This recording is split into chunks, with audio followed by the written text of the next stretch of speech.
here goes nothing. Oops.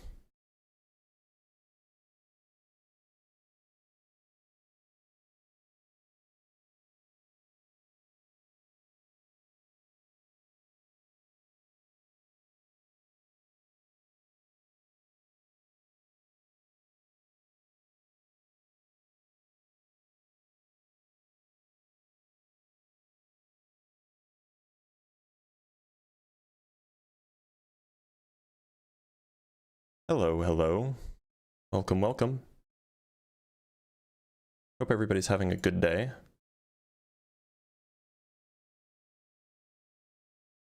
Welcome, welcome, welcome.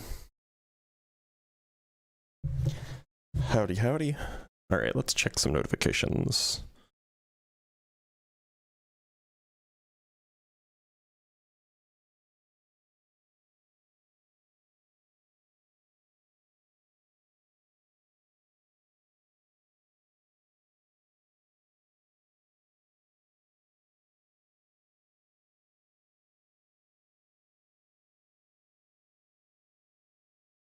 All right. Welcome. Howdy. I'm a little sleepy. So, you know, aside from that, though, I'm good.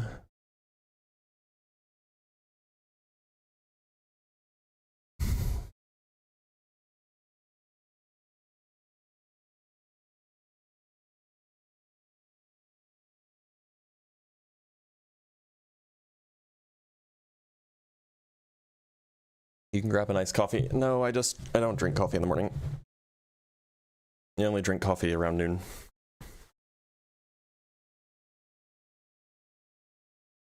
Welcome all of the verts and the whores and the TikTokers.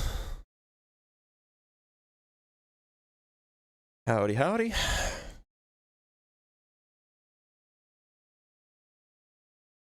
Get our notes pulled up.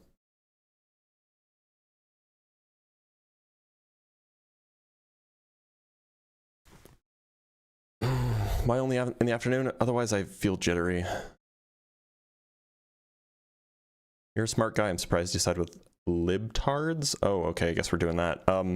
So to be clear, like generally most educated people are on the left. That's like a well-known trend. If you think that like smarter means more likely to side with the right, should look at the sociological data. It's very, you might find it very interesting.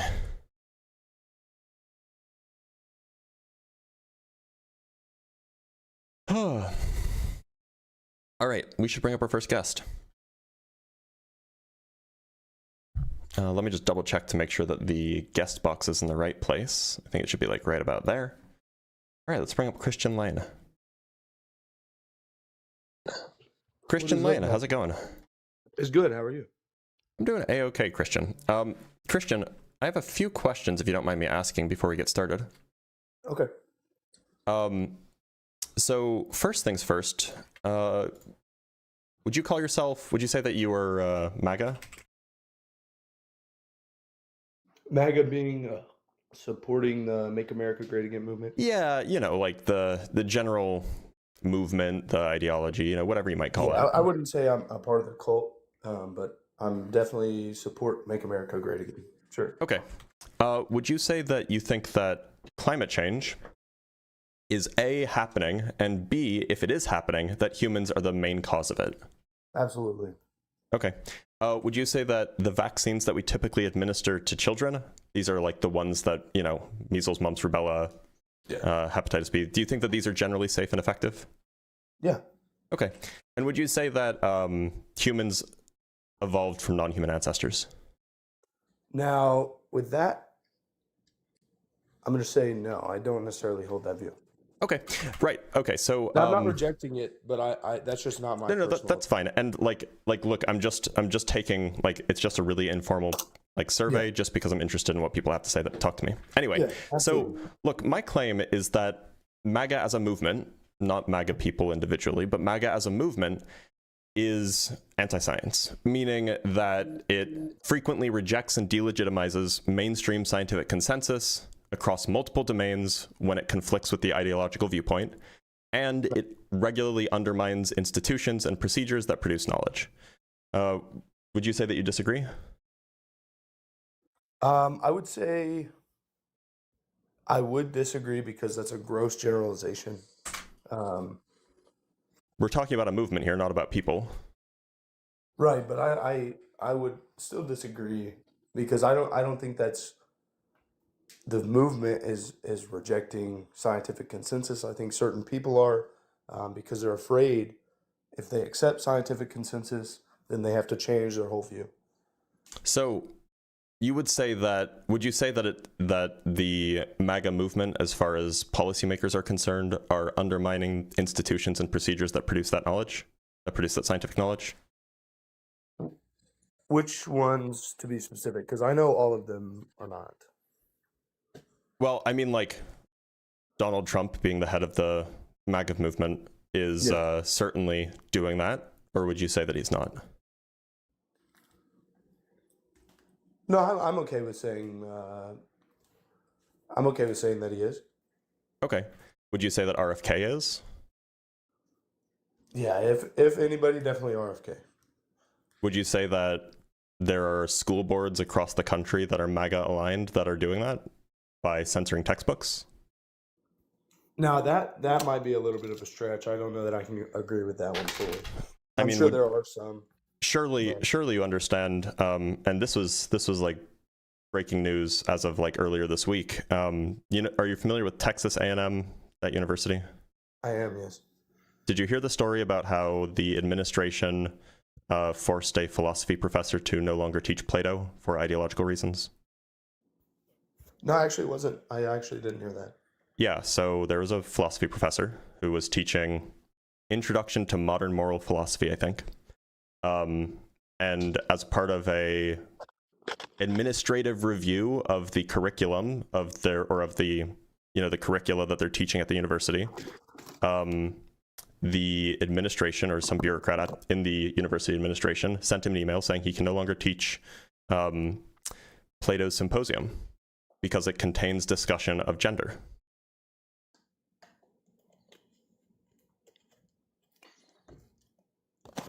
No, I actually didn't know that. Yeah, so I mean, this is not like the only time that this has happened. There was a lawmaker in, like a state lawmaker in Arizona, who proposed a bill to start teaching intelligent design in schools, which is a great example of undermining the scientific body of knowledge that we have access to. This is actually a very common occurrence. I imagine that you probably remember this from in the last few decades. I don't know how old you are, but the fight to put intelligent design into schools or to remove evolution from schools is another great example of this. And it's, being carried, the torch of that is being carried by the right-wing conservative movement that typically is associated with MAGA. So it seems like that it's not just Trump, it's not just Trump's cabinet. It seems like it's basically a common occurrence across the entire policy-making body of the MAGA movement. So I a couple things there. I would say the state leaders and the lawmakers are completely independent of Trump or the MAGA movement. Although they may support it, I think they're completely independent and they don't represent the movement as a whole. So to be clear, who does represent the movement? I think who is directly at the top. Yeah, so Donald Trump and his cabinet? Yeah. Okay, and you agreed that Donald Trump and his cabinet are undermining the scientific institutions and procedures that we use, right? I would say RFK, it seems like that's satisfied. RFK, maybe with vaccines, but I think he also just has his personal opinions. I don't think he's saying, look, you guys don't need to believe in this. I think he's saying, personally, I think it's stupid, and I'm going to, because what he does as a politician, he and as a leader, he's going to implement what he thinks is the best. So he's not saying everybody completely reject this.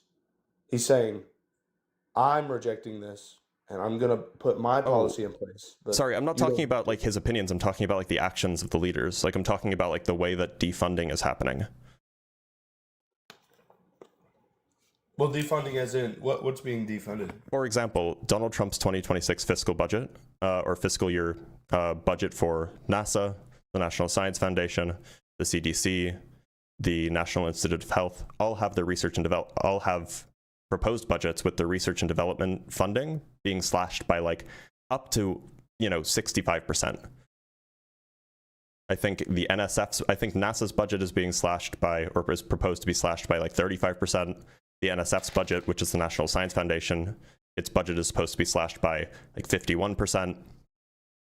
So like these are examples of the MAGA movement undermining those institutions and removing their ability to produce valuable scientific knowledge. Okay, would you be willing to say that these are niches? No. What's niche about NASA? What's niche about the National Science Foundation? What's niche about the National Institute of Health? This is a very specific field, and there's not a lot of people pursuing this field. What field? Like cosmetology. NASA isn't cosmetology. Or space exploration, space. So NASA is not like a niche organization. It's one of like the main organizations it's one of the main federal agencies, right? The National Science Foundation is literally the primary federal organization that provides scientific funding for research outside of medical research. So all of the other scientific research that we do, almost all of it comes through the National Science Foundation. The space science often comes through NASA. The medical science often comes through the National Institute of Health, or the CDC. But like these are not, like this is like all of science, right? What's niche about this? Okay, so niche as in this is the like we have other fields that are more important. Scientific fields? Right now. What other scientific fields are not covered? So we have fields that are not scientific. We have construction, like we have manual fields. We have we're talking about science here. Like that. Look, yeah. If what you're doing is look, the idea here is that being anti-science has two parts, and we can talk about the first part. The second part is what we're currently talking about, which is that the MAGA movement seems like it's regularly undermining the institutions and procedures that produce scientific knowledge. And the way that that's being done is by reducing funding, reducing independence, increasing advisory review in a politically and ideologically motivated way, and changing education standards. Now, you could say that they have some other reason for doing this, and that they're not actually anti-science. They're just they just have other priorities. They don't care about. Oh, he left. Oh, what a coward.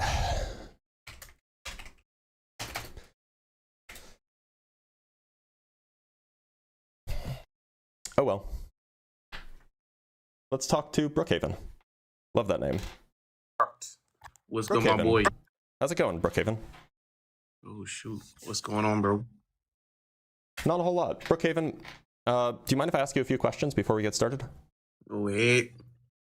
Okay, so Brookhaven, would you call yourself MAGA? Yeah, man, I want the country to be, a good place. But okay. Obviously, it's not, too well right now, but yeah. Okay, would you say that, A, that you think that climate change is happening, and B, if you think that climate change is happening, that humans are the main cause? Yeah, I think we're the main cause. I'm not going to lie. Like, who else is going to cause it? Well, some people don't think that it's caused. Brookhaven, are you American? But yeah. Where are you from? Florida. Okay. Do you think that the vaccines that we typically give to children, these are things like the MMR vaccine, the hepatitis vaccine, do you think that these vaccines are generally safe and effective? I mean, I don't think no vaccine is really safe, but I feel like it's just an experiment, so it's 50-50. But I ask you a quick question. Hold on, I'm not done. We have there's one more question after this, but I need your answer. Like, do you think that they're generally safe and effective, or no? You can also say that you're unsure. That's fine too. Yeah, I don't think it's safe, but at the same time, yeah, I'm unsure. Okay, and then the final question, and then we can get into it, is do you think that humans evolved from non-human ancestors? No, that doesn't make sense. Okay, great. So you had a question? Yeah, when you said MAGA is anti-science, how are we anti-science when you guys literally think a biological male can be a female or woman? Oh, that's, well, to be clear, the claim is not that a biological male can be a biological female. That's not you the claim. think trans women are women? Yeah, males and men and females and women are different things, and in fact, the science agrees with me on that. All right, how are they different? Yeah, do you want me to read you two different definitions from the National Academies of Science, Engineering, and Medicine with regards to science and with regards to sex and gender? Tell me what makes okay. female I'll give you the different definitions for sex and for gender. Okay. So again, this is according to the National Academies of Science, Engineering, and Medicine. Sex is a multidimensional construct based on a cluster of anatomical and physiological traits that include external genitalia, secondary sex characteristics, gonads, chromosomes, and hormones. Yeah. And gender is a multidimensional construct that links gender identity, which is a core element of a person's individual identity, gender expression, which is how a person signals their gender to others through their behavior and appearance, such as hairstyle and clothing, and cultural expectations about social status, characteristics, and behavior that are associated with sex traits. Right, so you understand that those are two different definitions, right? Yeah, based off of your definition. So what makes this is not my definition. This is from the National Academies of Science, Engineering, and Medicine. All right, so what makes a person a woman? I just gave you the definition of gender. Woman is a gender. Yeah, so what are the female, characteristics of? Yeah, so what it's are the a multidimensional construct that links gender identity, which is a core element of a person's individual identity, gender expression, which is how a person signals their gender to others through their appearance and behavior, and cultural expectations about social. Do you not know what the word, like what gender expression means? Do you not know what that means? I'm asking you. Okay, you're making claims when I need to I'm actually not making any normative claims here. I'm telling you that the scientific consensus is that sex and gender are different things. What? That's the scientific consensus. What are the characteristics of a woman, or what are the expressions of a woman? Don't ask me. Go ask the National Academies of Science, Engineering, and Medicine. Because you don't know. You just saying, female and women are. I'm not making you're a saying normative female claim and here. women are different, but you can't. I'm not making a normative claim here. I'm telling you what the scientific consensus is. So what is a woman? I'm telling you what the scientific consensus is. Are you not understanding what the claim that's happening here? You're trying to avoid. Do you not understand what's going on here? You literally can't answer the question. What is a woman? Do you not understand what's happening here? Are you struggling? Like, is this hard for you? I mean, I heard what you said. So look, the claim is not that I know anything. The claim is merely that the scientific consensus is that there's a distinction between sex and gender. Okay, so if I could know nothing, and it would still be true that there's a scientific consensus that distinguishes sex and gender. So if there's a difference between sex and gender, tell me what a female is and tell me what a woman is. Literally, it doesn't matter whether I know the answer to those questions for my claim to be true. We understand this, right? And you're calling us anti-science? I could be dumb as bricks. Well, I'm calling you anti-science because you're disagreeing with the scientific consensus. No, you're disagreeing because you're saying... I just read you what the scientific consensus was. Yeah, but you can't even explain. You can't even elaborate. Engineering, and Medicine. Elaborate on that. I'm asking you a question. You're just trying to avoid it. Wait, so to be clear, do you disagree with the definition I have offered? The definitions I've offered? Yeah, in a way, but I'm asking you. Okay, so then you're anti-science. That is scientific consensus. You're anti-science because you I just read you from the source, from the National Academies of Science, Engineering, and Medicine, what the definitions of those words are, and you're like, no, I disagree. That's what anti-science is, my guy. You're not elaborating. You're just giving me a definition, and then I'm asking you to explain it. If I ask you, okay, do you want me to send you the link where you can go read it? Do you want to go read about it? Because I can send you the link. But I'm trying to hear from you. I'm speaking to you. I'm asking you, what is a woman? But you can't give me an answer. I could be the stupidest person on earth, and my claim would still be true. That is the scientific consensus.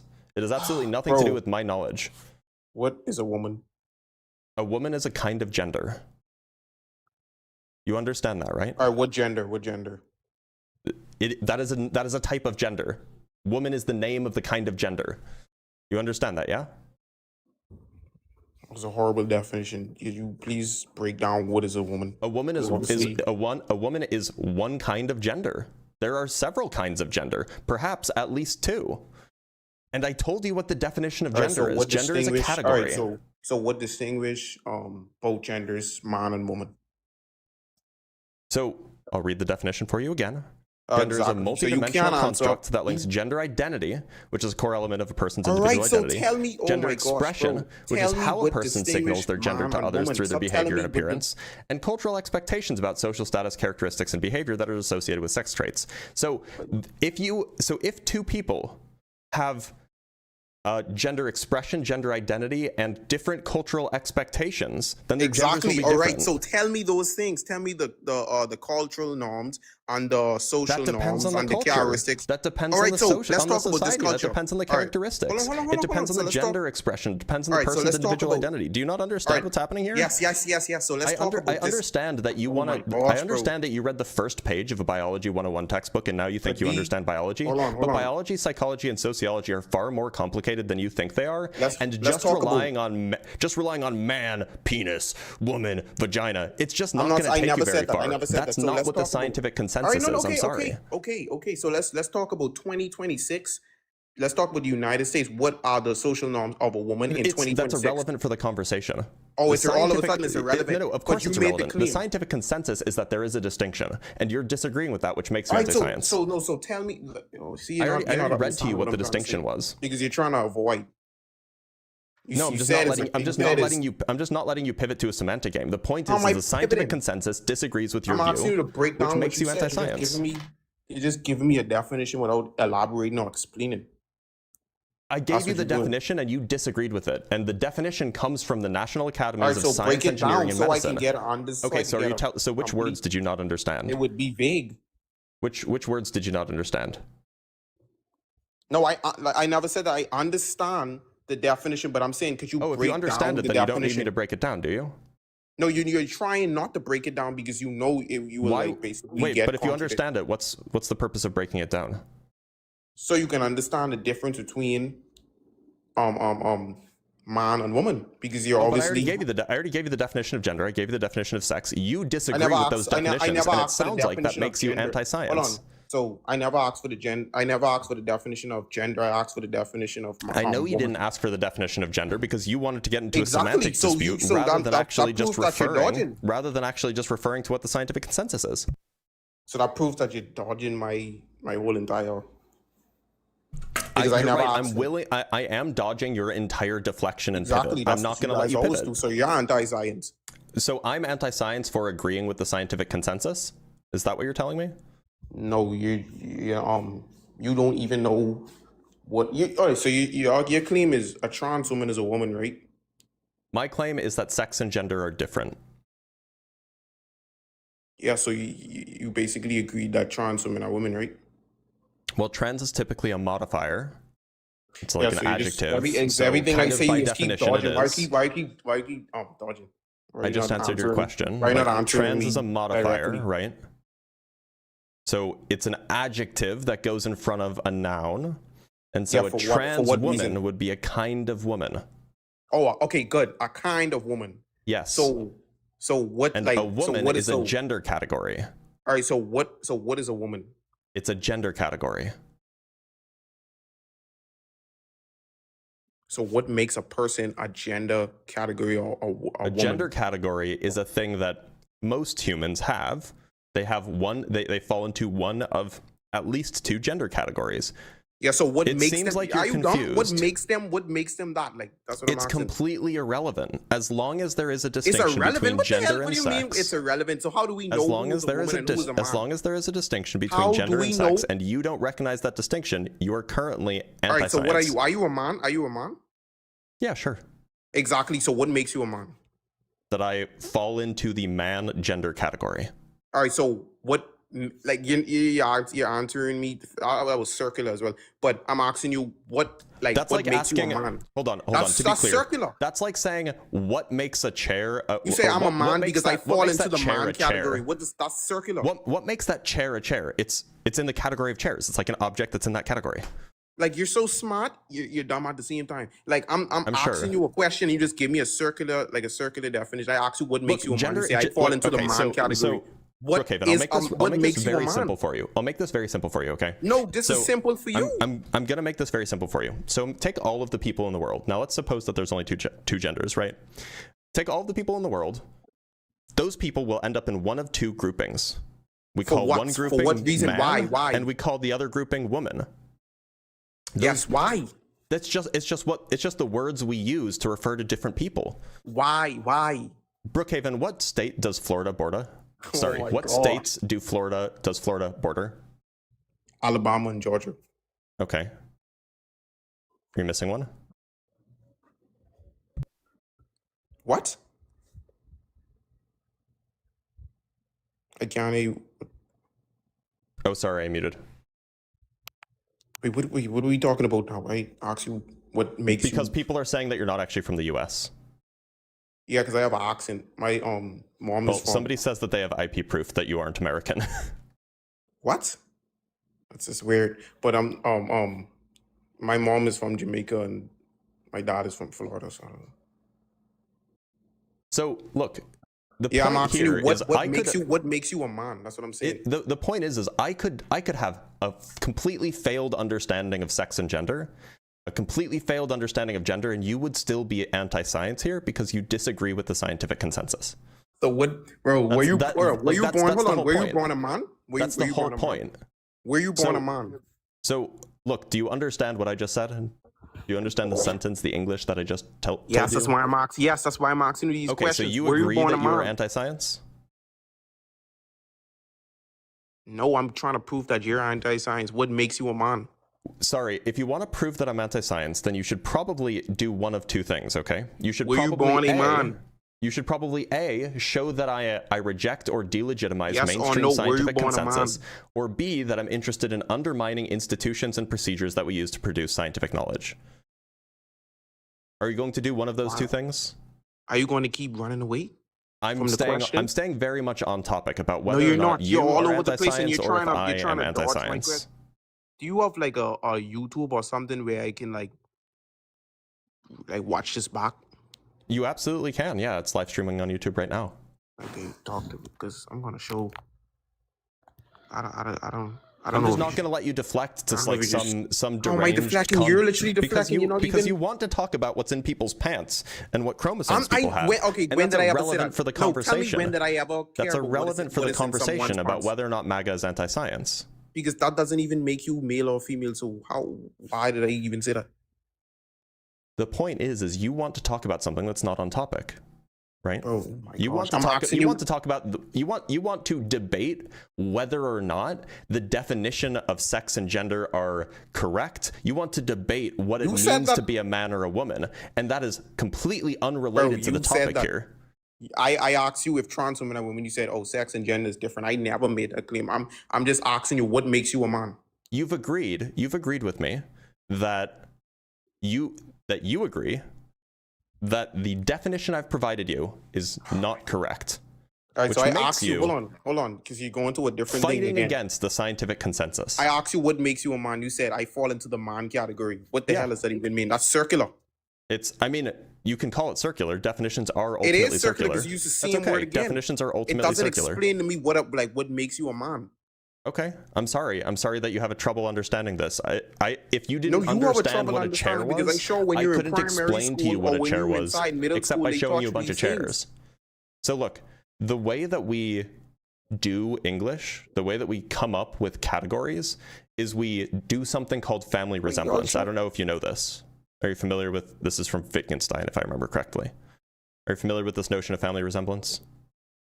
Bro, why are you all over the place? Could you just answer the question? Oh, wow, you are like you're intentionally. I know you really good point. Really a good demonstration of the uneducated. That's why you're trying to avoid my question. And then these idiots in the chat doesn't even know. Brookhaven, the way that we come up with categories, ultimately speaking, the way that we put things in categories. The way that we put things in categories, ultimately, is not by necessary and sufficient conditions. We used family resemblance because necessary and sufficient conditions, with very, very few exceptions, will never include the things that we want to include in a category while excluding the things that we want to exclude. So, for example, I could ask you, what's the definition of a chair? What are the necessary and sufficient conditions to be a chair? And then you could say, oh, well, it has 4 legs. Well, what about a stool? A stool has 3 legs. Is it a chair? Yeah. Or Well, so you're saying a, not to say a chair what? is something that you sit on. Well, a horse is something you sit on. Is a horse a chair? No. Well, So you're you saying have not to to keep say what changing your like, definition. And the point is there is not a single rigorous definition that is both necessary and sufficient for a thing to be a chair. Instead, Female. we come Female. up with categories. You have to be a female. Instead, we come up with categories so that we come up with categories and we group things in that category by family resemblance. Like a stool is kind of like an office chair, which is kind of like the chair that you sit in school. These are all kind of like each other. And so there is some overlapping regimes there, and we call all of the things that fit into that overlap a chair. Do you understand that idea? Bro, answer the question. Why are you trying to like... Okay, you clearly didn't understand that, did you? Yes, I did. So what are you saying not to say Can what? you repeat back to me what I said? Or summarize back to me what I said? To be the necessary conditions to be a woman, you have to be a female. Can you repeat back to me or That's summarize something what I that said? all women fall under. You have to be a female. Can you summarize back to me what I said? I answered you. You didn't summarize anything that I said. You're making an analogy with the chair.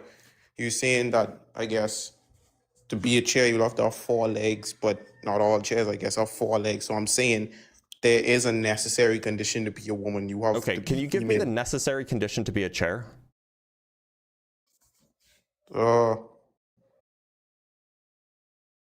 Wait, that wasn't even my claim. What are you talking about? But Look, it's because like, I don't the like, reason I'm talking about the chair like, is because it's a less wood, politically charged than gender. And so you I'm got a trying cushion. to illustrate my point without making you feel bad got- and go into your defensive you mode. got some metal, wood. Does that make sense? So what is the necessary condition to be a chair? You got cushion. Got a cushion? Okay. Got- Question. Is a No, stool not a all chair? chairs got 4 legs. You're right, But, not all chairs have 4 legs. Okay, so then what do all chairs have? What you're saying is to say what? Like, there's no necessary condition to be a woman? That's what you're saying? What I'm saying is that we don't define words in Yes this or way. no? What I'm saying is that Because we don't there is a define words necessary via condition to be necessary a and woman, and I sufficient don't know why you're conditions. being so bad faith. Not It's trying to, like, just not how we define words. you have to be female, man. Come on, you should know that. Like, Oh, you're too well, but smart. that's- Like, that you're doesn't so seem like smart that's to be this necessary and stupid. sufficient. I don't understand it. Like, why Well, I are you appreciate the compliment, but it seems like you think that even though there's no necessary and sufficient conditions to be a chair, there are necessary and sufficient conditions to be a woman, because being a woman, that makes me feel icky if there are other people who fit into that category. Like what? Why are you being so hypocritical? Just be normal. Recognize that if there are no necessary and sufficient conditions to be a chair, then it's plausible that there are no necessary and sufficient conditions to be a woman. I just said it though. You have to be female. Okay. Tell me how do you one define person female? How do you define female? offer the note in the sex that bear offspring and produce large gametes. Sorry, what was the first few words? Off or denoting. Of or denoting the sex. Okay, so Yeah. people don't denote They anything. So indicated- you mean of the sex that's able to Yeah, bear offspring, indicate. right? Yeah, they indicate. Okay, so certain traits. they indicate certain traits. What are those traits? Large gametes. Okay, so what if somebody doesn't produce large gametes? Then they Are have they female? something else. No, they Okay. They have something else. Okay, so They're then genotype. so you They would have call XX people who have chromosomes. androgen and sensitivities. Wait, so hold on, you're just sensitivity. gonna deflect from what You let would me call finish. those people not female? Complete Who? androgen and sensitivity. You would call those people not female. They have something else. That's what I'm saying. They're always gonna have something. There's Yeah, so name me if they- one female. so Hold they have- on, doctor. Yeah, hold on. Excuse me, Mr. Doctor. Name me one female who was born with like absolutely nothing, like nothing. No, I mean you can Like have no people who female you can traits. absolutely have people that we would typically call women that have male gametes. That's not what I said. I said who has nothing, like Well, no look, females, to be no clear, female traits, no nothing. Tell me. No. So suppose that you have somebody who Exactly, has complete. because there's none. I'm answering They your question. always have something else. I'm answering your question. Suppose somebody has small gametes, but they have complete androgen and sensitivity syndrome. Yeah, so what is that condition? What is that? Because you're trying to use the intersex shield because you're shielding these trans people by using the complete intersex thing. androgen and sensitivity What does syndrome. intersex This have is to a- do with anything? They're still either male or female. Okay, so someone with complete androgen and sensitivity syndrome, are they male or female? Which one? What? Say that again. If somebody has complete androgen and sensitivity syndrome, are they male or female? What is that? Give me the name of the condition so I can search it It's up. called complete androgen insensitivity syndrome. Male or female can have that. And that's not even the point I'm trying to bring. I'm saying they still have something Male or else. female cannot have complete androgen insensitivity syndrome. Tell me, what sex is somebody with complete androgen insensitivity syndrome?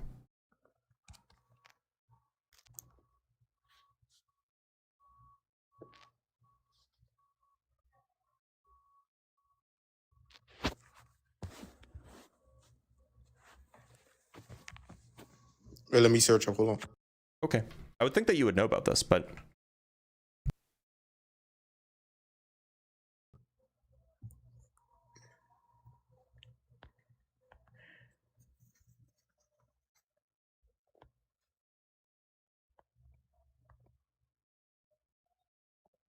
Hey, man, we are Charlie Kirk.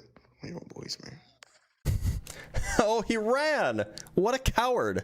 When he received any pushback, he ran! Well, say hello to YouTube.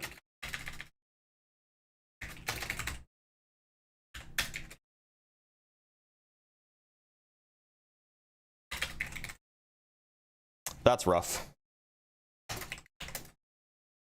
I can't believe he said we are Charlie Kirk when he realized that complete androgen insensitivity syndrome completely destroys his necessary and sufficient condition for being a female. Look, so by the way, just so I could complete the argument, because, you know, I was walking him down a path that he knew he was going to lose. He said that a necessary condition for being a woman is being a female. I asked him what makes someone a female. He said that large gametes, right? So if it's the case that we have somebody who has large gametes, or that does not have large gametes, has small gametes, like a person with complete androgen insensitivity syndrome, or they might not produce any gametes at all, they certainly don't have large gametes, well, then we would be forced to say that it is not possible for a person with complete androgen insensitivity syndrome to be a woman, right? But no single human being on Earth would say, and let me just give a quick example. No reasonable being on Earth would say that none of these people are women.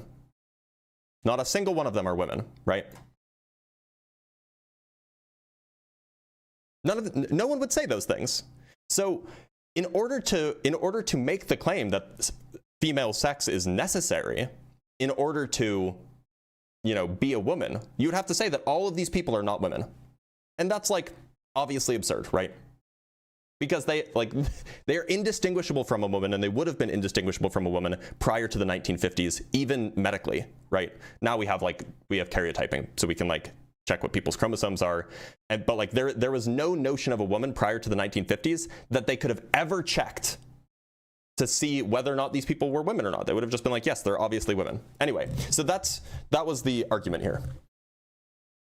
All right, let's read some super chats, then we'll move on to the next guest. But MAGA loves to crash out about gender when their view on gender is absolutely in conflict with the scientific consensus. From Ryan Cooper with the $5, have you looked into how anti-trans propaganda is funded by the fossil fuel industry to distract from climate change? Several news orgs confirm this. That's fascinating. I haven't looked into this. If you could send me something on like Discord or something about this, that'd be awesome. From Gretchen with the $6.66, this caller is so dumb, I hope he's not home alone without adult supervision. Sounds dangerous. He was very dumb. Yes, I agree. He was dumb and hateful, which is much worse. From Christopher Sanford with the £5, yeah, but will you follow my script, every anti-science bro ever? Yeah, right? The point is it doesn't matter. I could be a non-expert. I could not know anything, and I could just be like, yep, that's the scientific consensus, so I follow that. Here we have Zach pointing out exactly what I said. Thank you for the $20, Zach. Blitz states a scientific consensus. Interlocutor, it can't be a science because you aren't an expert of it. WTF, by the way, I'm ecstatic that you're doing this one. This is very important work in today's climate. Well, I appreciate that. By the way, somebody said that my Cash App isn't working. It should be working. I've gotten a lot of Cash Apps from people in the recent past, like this morning even. From Daniel Cousin, Daniel Cousino, is that how you say that name? Thank you for the 10 Canuck bucks, by the way.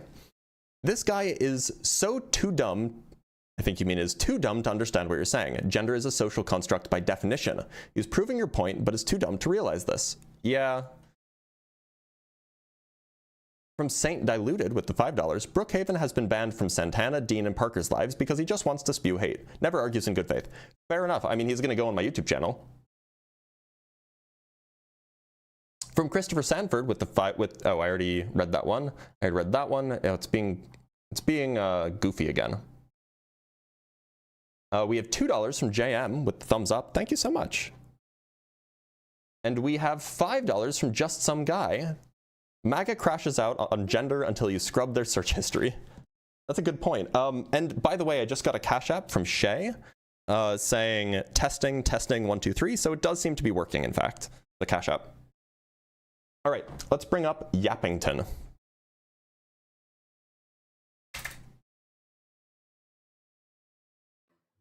Yappington, how's it going? Hello, how are you? I'm doing A-okay. Yappington, do you mind if I ask you a few questions before we get started? Sure. Okay. And just yes or no, or I'm sure, or I'm not sure. That's sufficient. I'm just taking like a short survey. So first, would you call yourself MAGA? Not particularly, but I'm more so moderate, but I disagree with the prompt. Sorry. Okay. Well, I'll put moderate in the survey. That's fine. Would you say that climate change, if it's real, is mainly caused by humans? Mainly caused by humans, I don't know.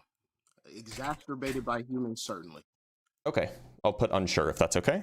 Do you think that the vaccines that we typically administer to, infants and very young children, like MMR and hepatitis vaccines, do you think that these are generally safe and effective?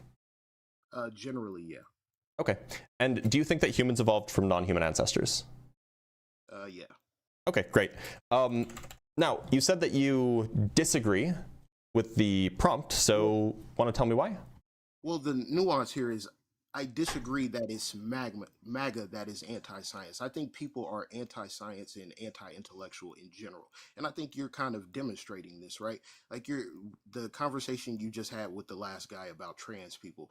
You mixed up ontology with like weird philosophical interpretations and hermeneutics. It's like hermeneutics? You didn't actually. You mean hermeneutics?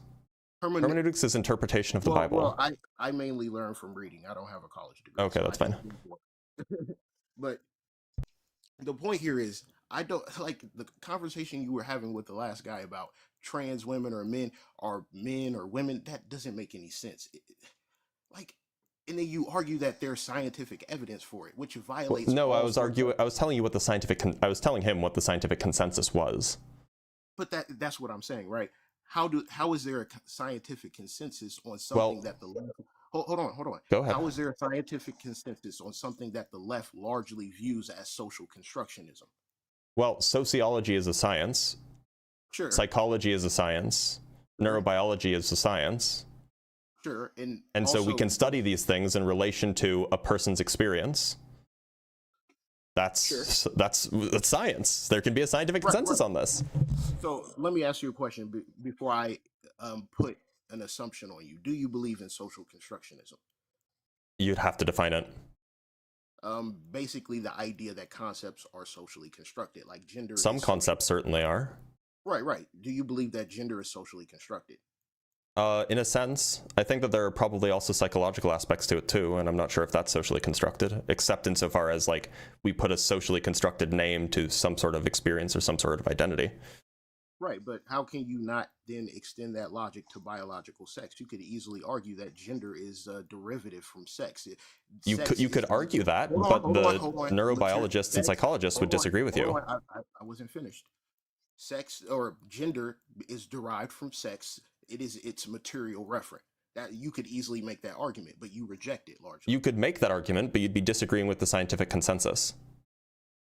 The scientific It's not the case that male implies man if you're an adult. It's not the case that female implies woman.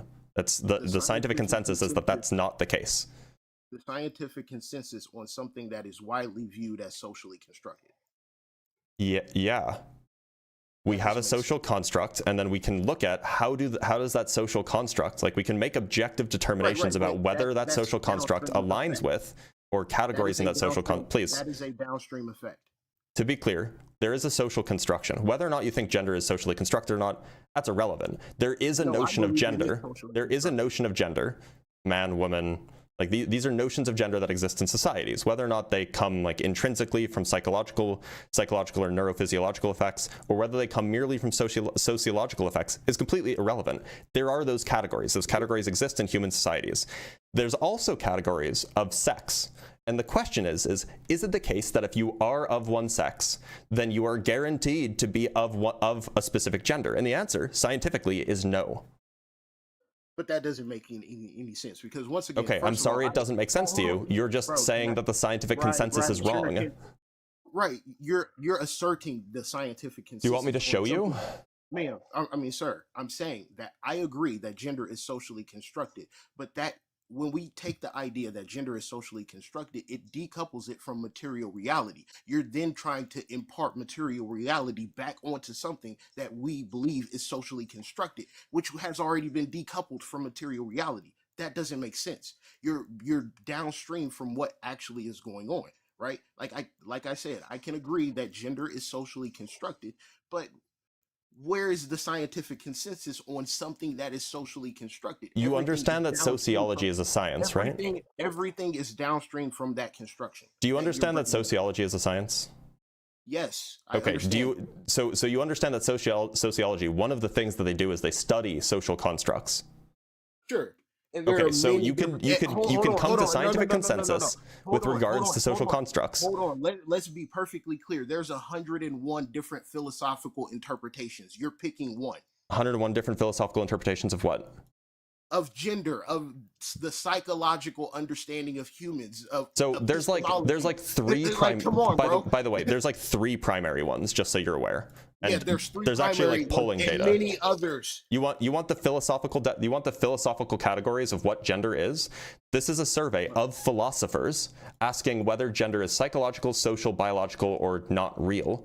You'll find that 29% of them think that gender is biological, 21% of them think that gender is psychological, and 63% of them think that gender is social. And then like 4% of them think that it's not real at all. And then the rest basically accept some combination of views. So no, I mean, like there's basically three different categories of ways to understand gender. And the primary way, as understood by philosophers, is that gender is social. And it seems to be the case that that's what the scientific community agrees with as well. This is, once again, this is an assertion. No, you didn't actually. I just showed you polling data. Bro, this is not an assertion. Can I finish? You showed me a survey of philosophers, of scientists, and it just asks them, what do they believe gender is? That is an assertion, right? Kerry Mullis, the guy who invented PCR, he was a Nobel winner. He believed HIV didn't kill people. This is an appeal to expertise. Like, I'm not appealing to expertise. I'm appealing to science. I'm appealing to consensus. Just appeal to expertise, my guy. No, I appealed to consensus.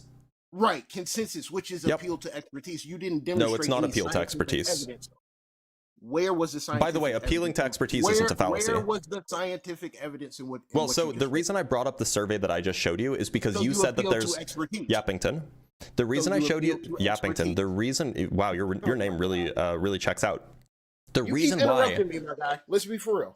The reason why I showed you the survey I showed you was because you said that there are 100 different philosophical definitions of gender, and I showed you, according to the philosophical surveys, which is like a well-reputed way of surveying philosophers, there's three: sex, biological, social, and psychological, right?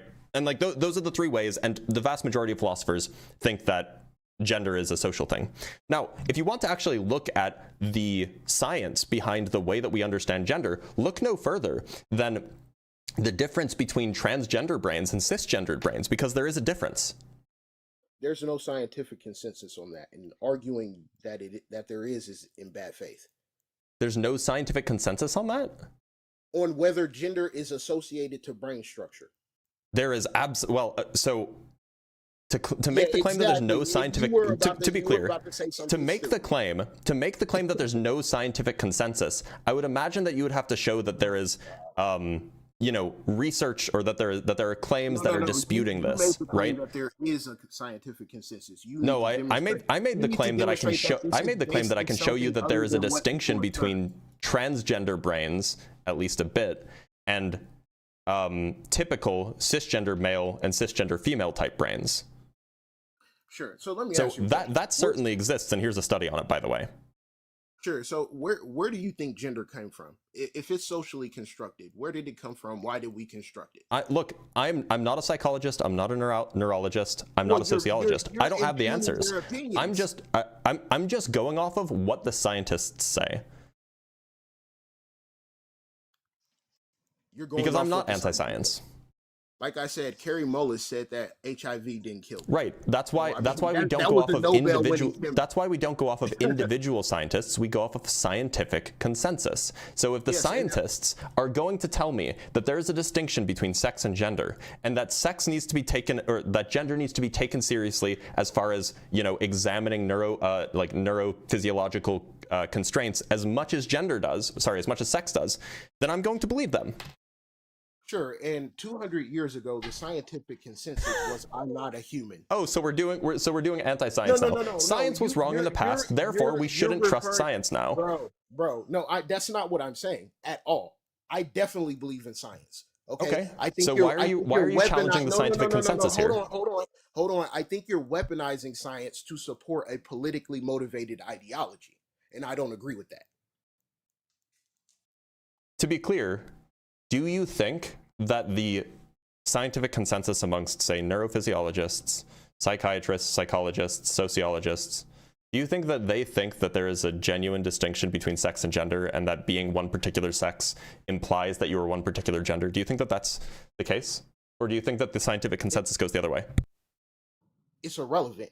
It's not what you say, it's what you prove. Is there proof for this? Look, are you a sociologist? Are you? No. Are you a psychologist? Are you? No. Can you actually answer my question? Are you any of these things? Are you any have the same level of expertise? Yappington, are you any of these things? Like, what are we? No. Now you're trying to. Yappington, are you? Yappington, are you any of these things? No. I'm just checking. Look, so neither am I. No, are you? No. My point is neither of us are. Okay, so neither of us has any authority. You're right, Yappington. You got it. So you're right on the money, Yappington. Shut up for a second. Stop yapping, and listen. The point is neither of us are experts on this. So the correct epistemological move, the correct epistemological move is to listen to the people that do have expertise on this. That is the correct epistemological move when you don't have expertise in a particular field. And what you're doing is you're saying, no, I don't think that the experts know what they're talking about. Even though I'm not an expert, I know better. That's what you're doing, and that's anti-science.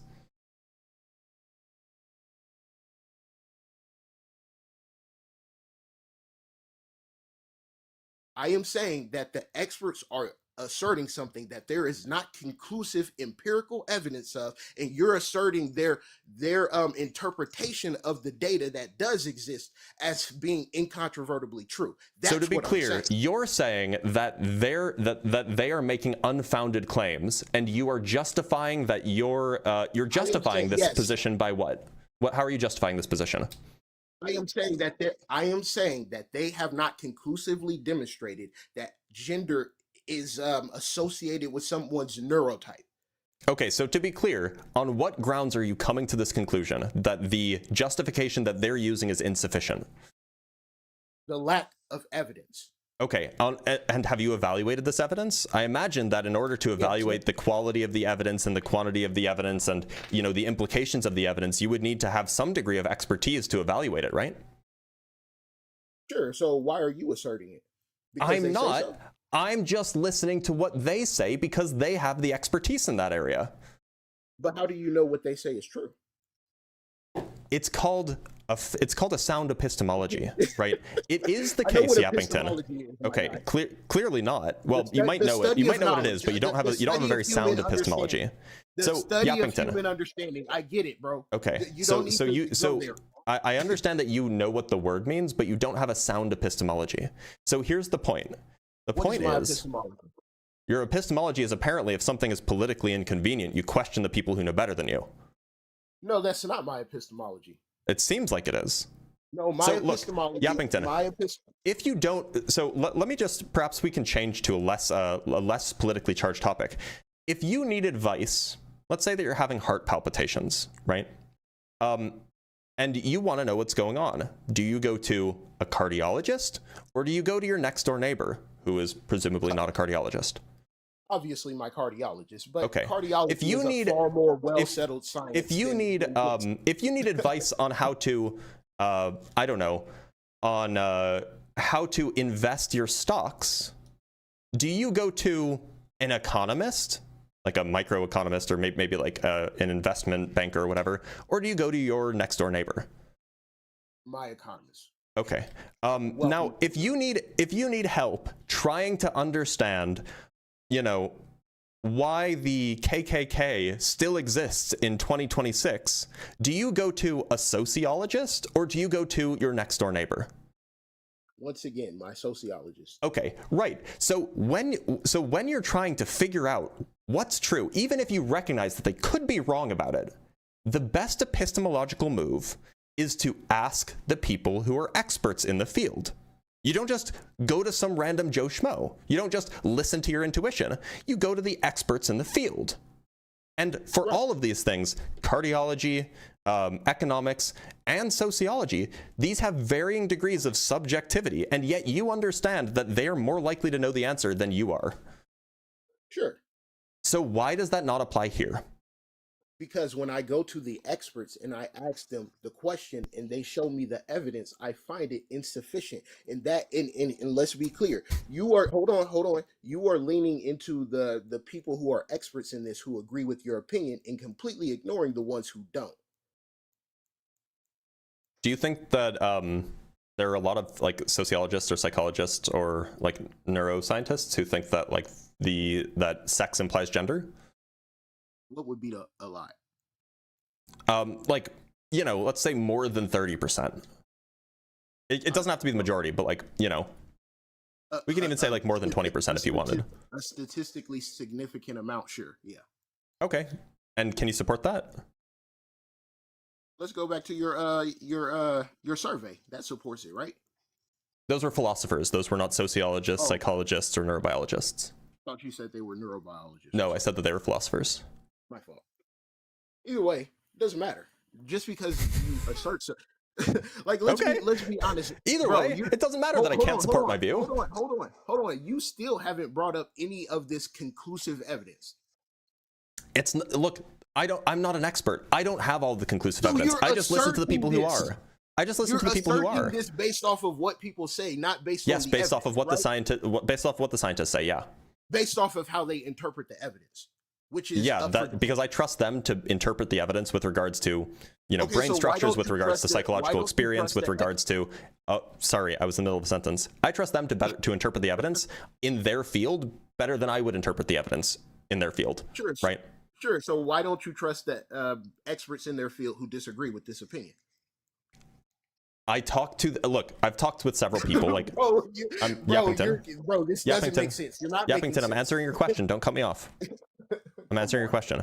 Look, so it seems to be the case that the people who don't agree with the consensus are a small group. And so like, if it's like, let's say, the evidence for that? I don't have the numbers for this. Where is the evidence?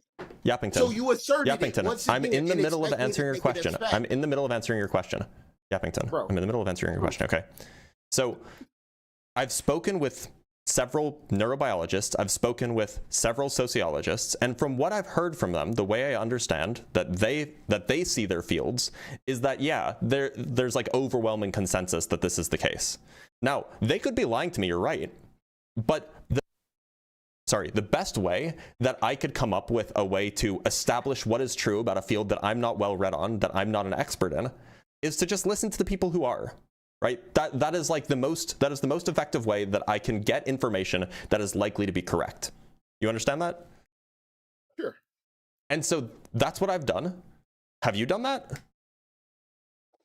I have not talked to neurobiologists, but have you talked to sociologists? Hold on. Let me ask you a question. What % of all neurobiologists or sociologists in the world did you speak to? Probably close to 0%. Because I spoke with probably a total of 7 people. So do you think that it's appropriate to extrapolate from close to 0%? Oh, you misunderstood. I'm not saying that they gave me their positions and then I just extrapolated that position to everybody. They asserted what the consensus right. And they're more likely to be correct about this than I am, right? Yes, than you, but and than you, right? Sure, correct. But that doesn't mean so I'm just going to listen to them. That's just more likely to be correct.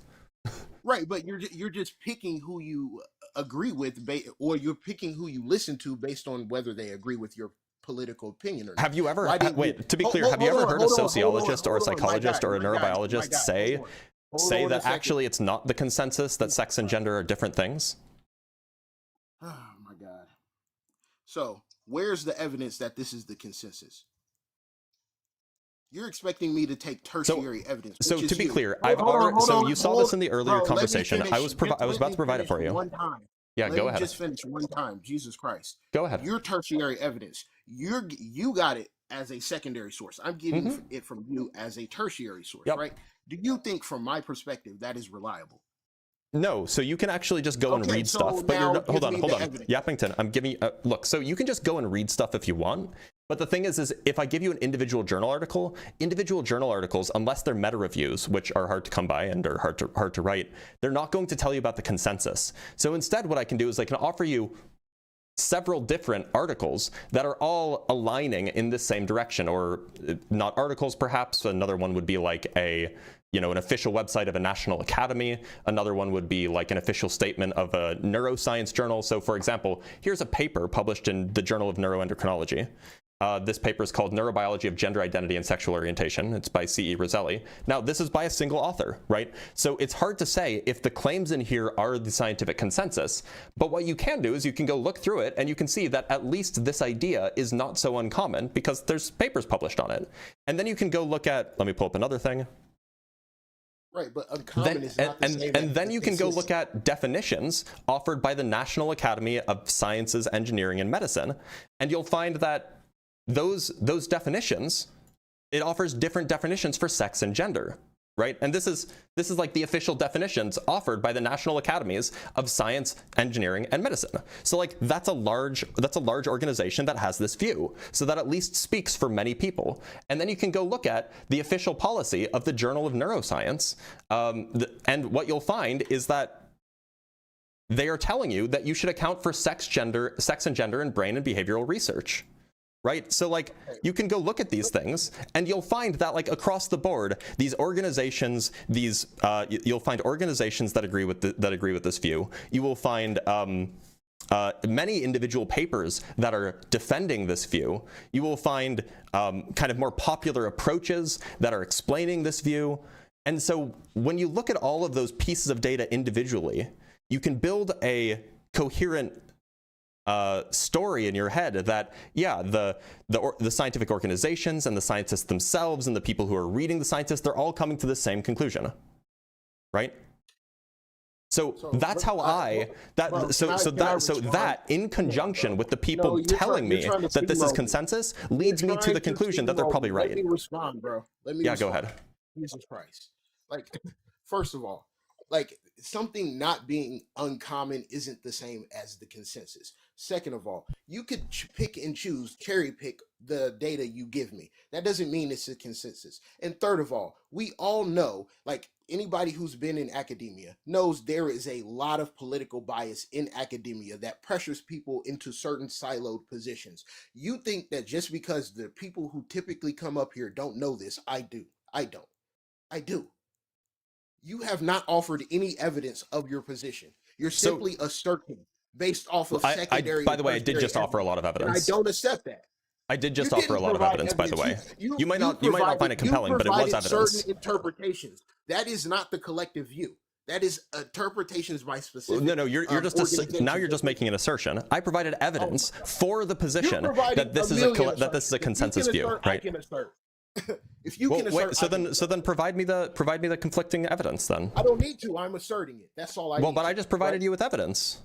I provided you with a specific I provided you with an organization's definition. I provided you with the policy of a journal of neuroscience, and I provided you with an example paper of this being published academically.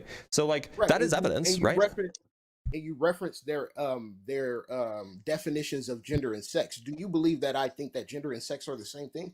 Well, the definition that it offers implies that sex doesn't mean the same thing as gender, that it doesn't imply gender, I understand that. That is not what I am arguing. It sounded like you were arguing that if you are a certain sex, then you are a certain gender. Is that not your position? No, I specifically said that I believe that gender is a social construct, but it is derived from the material referent of sex. Okay, so is it sufficiently derived from that material referent? Yes. Okay, so then you think that if you are a male, then you are, and an adult, then you are a man, right? Typically, yes. Okay, but so that is in conflict with for example, the definition offered by the National Academy of Science, Engineering, and Medicine. Which is? I showed it to you. I showed it to the other guy too. You want me to pull it up again? Please. Yeah, sure. Here. This is what sex is. Sex is a multidimensional construct based on a cluster of anatomical and physiological traits that include external genitalia, secondary sex characteristics, gonads, chromosomes, and hormones. And gender is a multidimensional construct that links gender identity, which is a core element of a person's individual identity, gender expression, which is how a person signals their gender to others through their behavior and appearance, such as hairstyle and clothing, and cultural expectations about social status, characteristics, and behavior that are associated with sex traits. So you realize that these are two. You realize that given these definitions, you can be male and also be a woman. Given these definitions, right? That is associated with sex traits. Is that not what I just? Behavior that's associated with sex traits. So right. So you understand that this means that you could exhibit behavior that is associated with a different sex than you have. We're not about to speed past this. You're trying. No, we can talk about the specific line. So you understand that you could be a male and exhibit. You could be a male and exhibit behavior that's associated with females. Right? You understand that, yeah? Okay. Right. So then it doesn't follow. Gender. It doesn't follow that a male is automatically a man. Gender. Yes, we're talking about gender.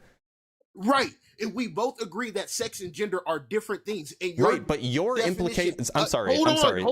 You're doing a Mott and Bailey. You're doing a Mott and Bailey right now, and it's so embarrassing for you. Yappington. What you just said not 5 minutes ago is that if you are a male and an adult, then you are a man. That it follows sufficiently from being a male to determining your gender. And I just showed you the definition offered by the National Academy of Science, Engineering, and Medicine that does not follow given their definitions. If you disagree with that, by all means, that's just not what the consensus is. So first of all, I said typically, did I not? I said typically. Second of all, you didn't. You did not say typically. I literally did. You can go back and rewatch this. Like, you're not about to gaslight me. Try somebody else. Second of all, I specifically said that sex is the referent for gender. I specifically said I believe gender is a socially constructed idea. I specifically said these things. And your own definition references sex. Even if we were to bring in the definition of, say, a transgender person, someone who has a gender identity that is incongruent with their sex. It implies sex, even in the fucking definition. Well, that's the trans part, right? Oh my fucking God, bro.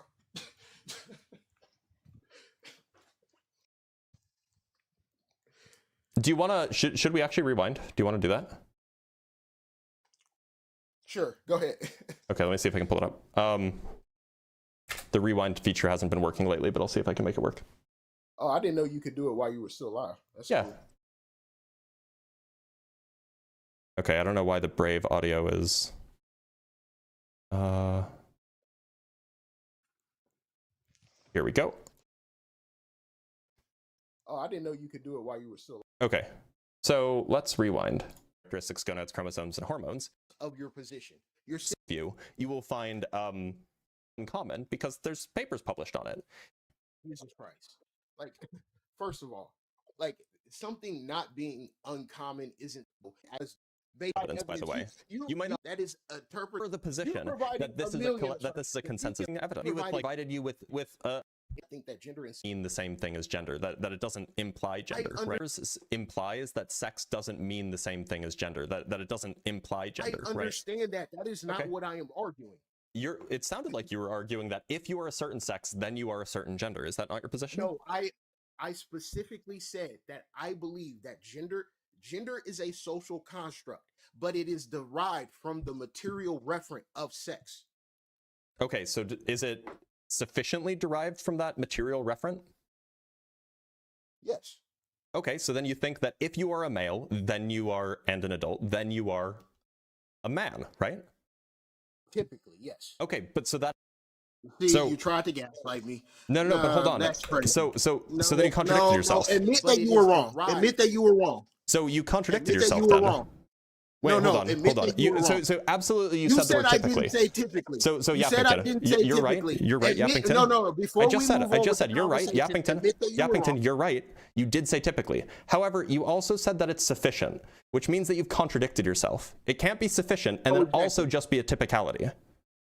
Well, it absolutely can. Why No, not? it can't. Sufficient means that if the sufficient criteria are met, then the conclusion always follows. That's what sufficient means, right? Sure, but So it can't just be typically. It can't have exceptions. okay. Otherwise, it's not a sufficient condition. Okay, I see your point. I contradicted myself. I will acknowledge that. But what I will say is that doesn't erase the core point of what I was saying. Gender is socially constructed. Sex is not. Gender does reference sex, which your own definition. Of course, gender references sex, Okay, but gender so why are gender you doesn't arguing define against sex. that point? I never argued. I never said that gender doesn't refer to sex. absolutely did. Sex is involved in the definition of gender. It's just not the only thing that appears, right? What part of gender is socially constructed do you not get? So then, what are you even arguing against? What are you arguing about? Because I am presenting with you the scientific view, and if your view is in line with that, then how are you? What are you arguing about? See, this is why we got way off topic with the original conversation. I disagree that you can take the prefix trans from woman and accurately describe what a trans woman is. Trans women are not women; they are trans women. That is okay. The point. So is trans an adjective? Would you say? It is both an adjective and a prefix. Okay. So what gender does a trans woman have? The gender of a woman. Okay. So then a trans woman is a woman. No. You just said that a trans woman has the gender of woman.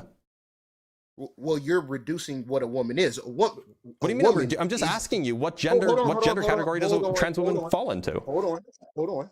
A woman, as typically defined, is an adult human female. Trans women are not adult human females. I mean, as typically defined by like. Hold on. Let me finish. As typically defined by like conservatives who don't know anything about Hold sociology, on, I guess. Sir, let me finish. Okay, in the definition, it imparts sex. Now, with the word adult, that is where the social constructionist aspect comes in. Woman is both a description of biological sex and the derivative gender construction of woman that we refer to hold on. as woman. I just want to check something. I just want to check the playback really quick. Okay, so then a trans woman is a woman. So what gender does a trans woman have? The gender of a woman. Based trans ally, let's go. Did you not just listen to what I just said? Well, it sounds like you contradicted yourself immediately afterwards. No, I did. No, I didn't, because I literally just said that woman is both a description of sex and gender. Gender is derivative from the sex. Woman can't be a description of sex if it's a different thing. Every time I speak, you want to interrupt me and then get mad when I do it to you. Like, we need to be clear here. The typical definition is adult human female. Sex is a part of it. That is part of it. That is one definition. It's not the definition that's typically used anymore. It is the primary. It is the primary.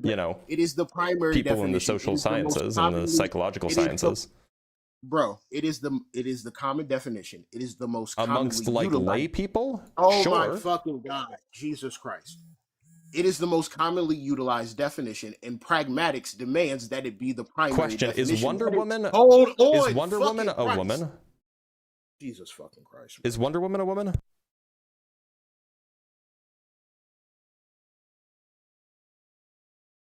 Oh, he ran. That's sad. Why do they all run? Anyway, Let's write that down.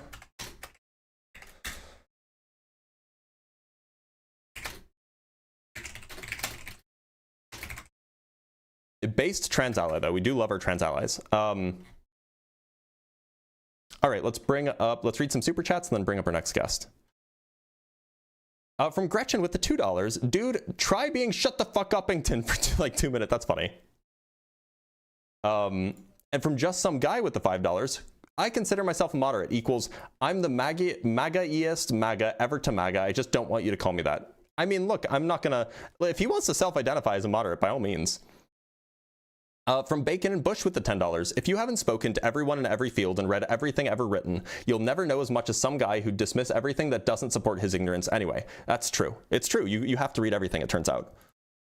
From Bacon and Bush, from Docs and Greenlight, listening to tap dancing maggots is painful. Let's not call them maggots, they're people, even if they're sometimes dumb. From Just Some Guy with the $5. He's intentionally presenting contradictory arguing points so that he can't be wrong. Look, if you just assert that the position is both true and false, you can't be wrong. From Carrie Yost with the $2. Trans women are women. Wait, trans women are women. We are done here. Indeed, we are. From Keller with the $5. Neat fact, until the 1950s, the term gender was never used to refer to people. It was only used for objects, much like every other Western language. So my understanding is actually this is a Victorian phenomenon, so this would have happened in the 1800s. But yeah, people started referring to using gender to refer to people because they didn't want to say the word sex because, you know, the Victorians were very prudish. That's at least my understanding. All right, let's talk to Adon. Or Adon?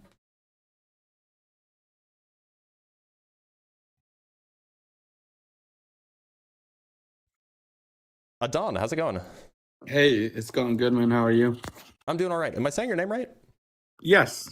Great. That's Adon, correct. do you mind if I ask you a few questions before we get started? Yeah, Just some sure. simple yes or no questions. Right. So first question, would you consider yourself MAGA? No. Okay. Second question, do you think that climate change is real? And if so, do you think that humans are the main cause of it? Yes. Okay. Do you think that the vaccines that we typically administer to children are generally safe and effective? No. Okay. And do you think that humans evolved from non-human ancestors? Wait, can you repeat that one more time? Do you think that humans evolved from non-human ancestors? No, I think that we are all humans. And we evolved from the same species, right? No, I'm saying that, like, humans, as an entire species, evolved from a non-human species. No. Okay. Look, so it does say, the prompt is MAGA as anti-science, and it does say, think it's not, join the live. So you're not MAGA. No. But you don't think that MAGA is anti-science? Sounds like it's what you're telling me. Well, it's hard to explain, but I was just hearing about like the women stuff. I think it like that kind of stuff. I don't know if that's MAGA or anti-MAGA. I'm not basing off on any special like group. I just think that women are females, as we might say. Okay, but you understand that, like, that's not the scientific consensus, right? It's not like No. females are not women. Is that what you're telling me? No, that's not the scientific consensus. No. What is the scientific consensus then? That gender, of which woman is a kind, that gender is a separate category from sex, of which female is a kind. So you can be a female and not be a woman, for example. Oh wow, that I didn't know. Now you do. It's always good to learn, man. I agree. Adon, thank you so much for being here. Yeah, no problem. Thank you. I think I'm going to remove him from the survey because I don't think that he actually. Anyway, I sometimes do miss cash apps. I try to read them when I remember them. Oops. Free. How's it going? It's going good. Can you hear me okay? I can hear you all right. Let me just write something down really quick if you don't mind. No rush. I gotta get cookie out of my teeth anyway.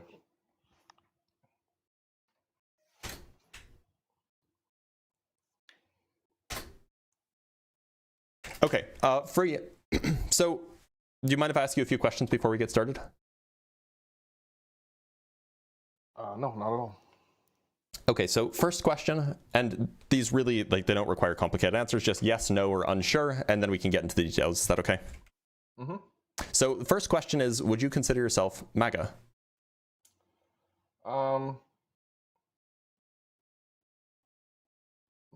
Unsure. Okay. Do you think that climate change is happening? And if so, do you think that humans are the main cause? Yes and no. So you think climate change is happening, but you don't think humans are the main cause? No, I think that climate change. Can I ask you a question real quick, and it'll help you? Yeah, understand my sure. stance? If you need a clarification. Okay. Well, no, it's just. Do you think that humans existed when the most dramatic climate change occurred on Earth? So I'm talking about the climate change now. Well, okay, so the reason why I don't believe that humans are the main factor now is because Okay, so the answer is no. And we can talk Yeah. about that in a minute. I just want to get the survey out of the way, that's all. Perfect. Do you think that the vaccines that we typically administer to, like, infants, like babies, young children, like the MMR vaccine, do you think that these are generally safe and effective? If we're talking about the ones before the 19 one, yes. The Okay, only one these are like the ones that like babies get and stuff, like when they're born. MMR. Yeah, okay. And do you think that humans evolved from non-human ancestors? You're talking about Luca? Yes. Or just like some earlier primate, right? I believe that we all come from a common ancestor, so. Okay, cool. Okay, so look, the prompt in the background here, somewhere, wherever it is, the prompt is that MAGA is anti-science. And just so I can clarify what I mean by that, I merely mean the following. I would say that a political movement is anti-science if it systematically, 1, rejects or delegitimizes mainstream scientific consensus across multiple independent domains, and 2, it undermines the institutions and procedures that produce that scientific knowledge. And it could do that in multiple of ways, like you could defund them, you could remove independence from them, etc. So given that definition, I would say that MAGA fits the bill squarely, it squarely fits the bill. Do you disagree? Yeah. Okay, so which one, or perhaps both, do you think that, which part of the definition do you think it doesn't match? I want to say that, didn't Trump increase the funding to colleges? Like, wouldn't that go directly against the I don't think so. I don't think he did. I'd love if that were true, but I don't think he did. I'm trying to remember. He definitely cut funding to Harvard by like $400 million or something.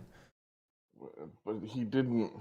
I mean, that's Republicans are spend less, right? That's not ideological. No, this was purely ideological. This was in retaliation because Harvard said, no, we're not going to bow down to your like anti-woke stuff. Are you talking about the Title IX Yeah. So this was not like a budget thing. This was like an ideological thing. Right. So, no, it was. I mean, they're protecting women's rights via. Sure. I mean, that's the claim. But the point is, as you said, that they were cutting funding because of, they want to decrease the budget. But that's not why. Like, the reason why Trump threatened Harvard, and then I think they inevitably did, was purely out of ideological reasons. That has nothing to do with the budget. Well, okay, so if they're trying to realign science with policy, then they wouldn't be anti-science in regards to this topic specifically.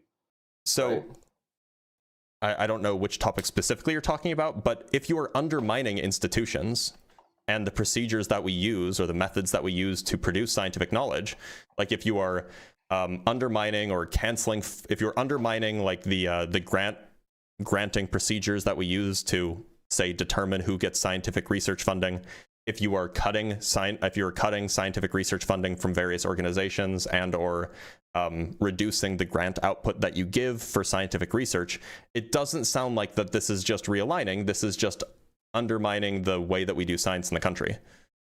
Okay, and see, this is where we're going to differ dramatically.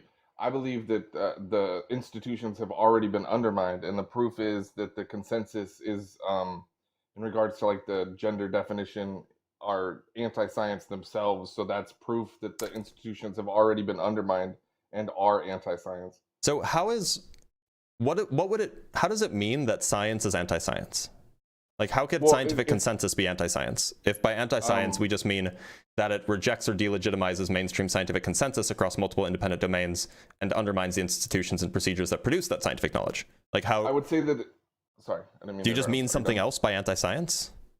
I would say that they're anti-science because the conclusions derived used activism and things like re-education camps and The professional attacks conclusions to establish the definitions that are used by the consensus. They're not scientifically provided, so they're anti-science. I'm a little confused. Like, how did the conclusions use activism and re-education camps? How did the conclusions of, like, I can just refer you to a random study on transgender brains, like here, for example, right. Okay, like where in this study is like activism and re-education camps?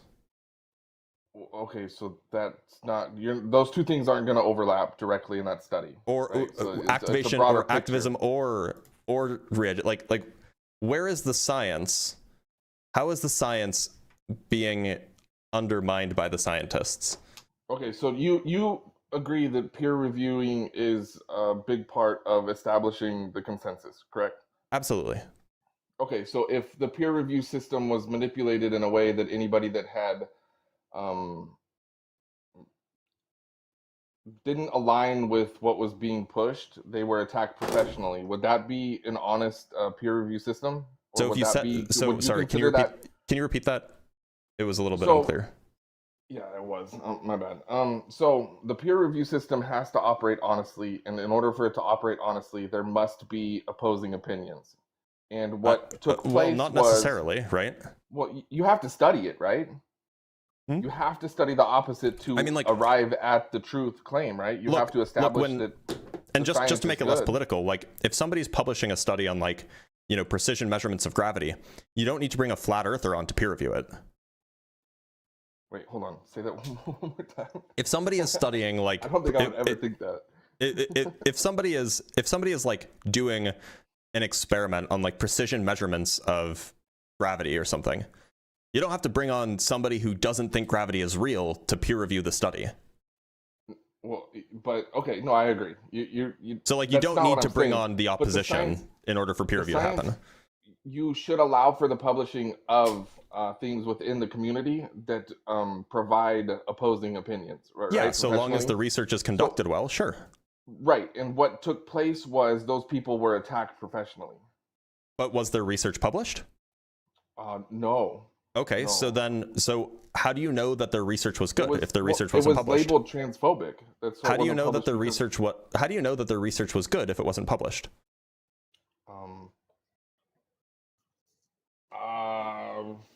I would just go based on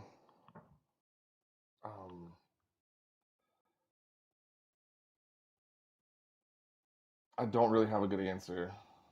I mean, like, maybe the person says, oh, my research wasn't published because it was ideal, but like, what, we're just going to believe a guy who got rejected from a journal?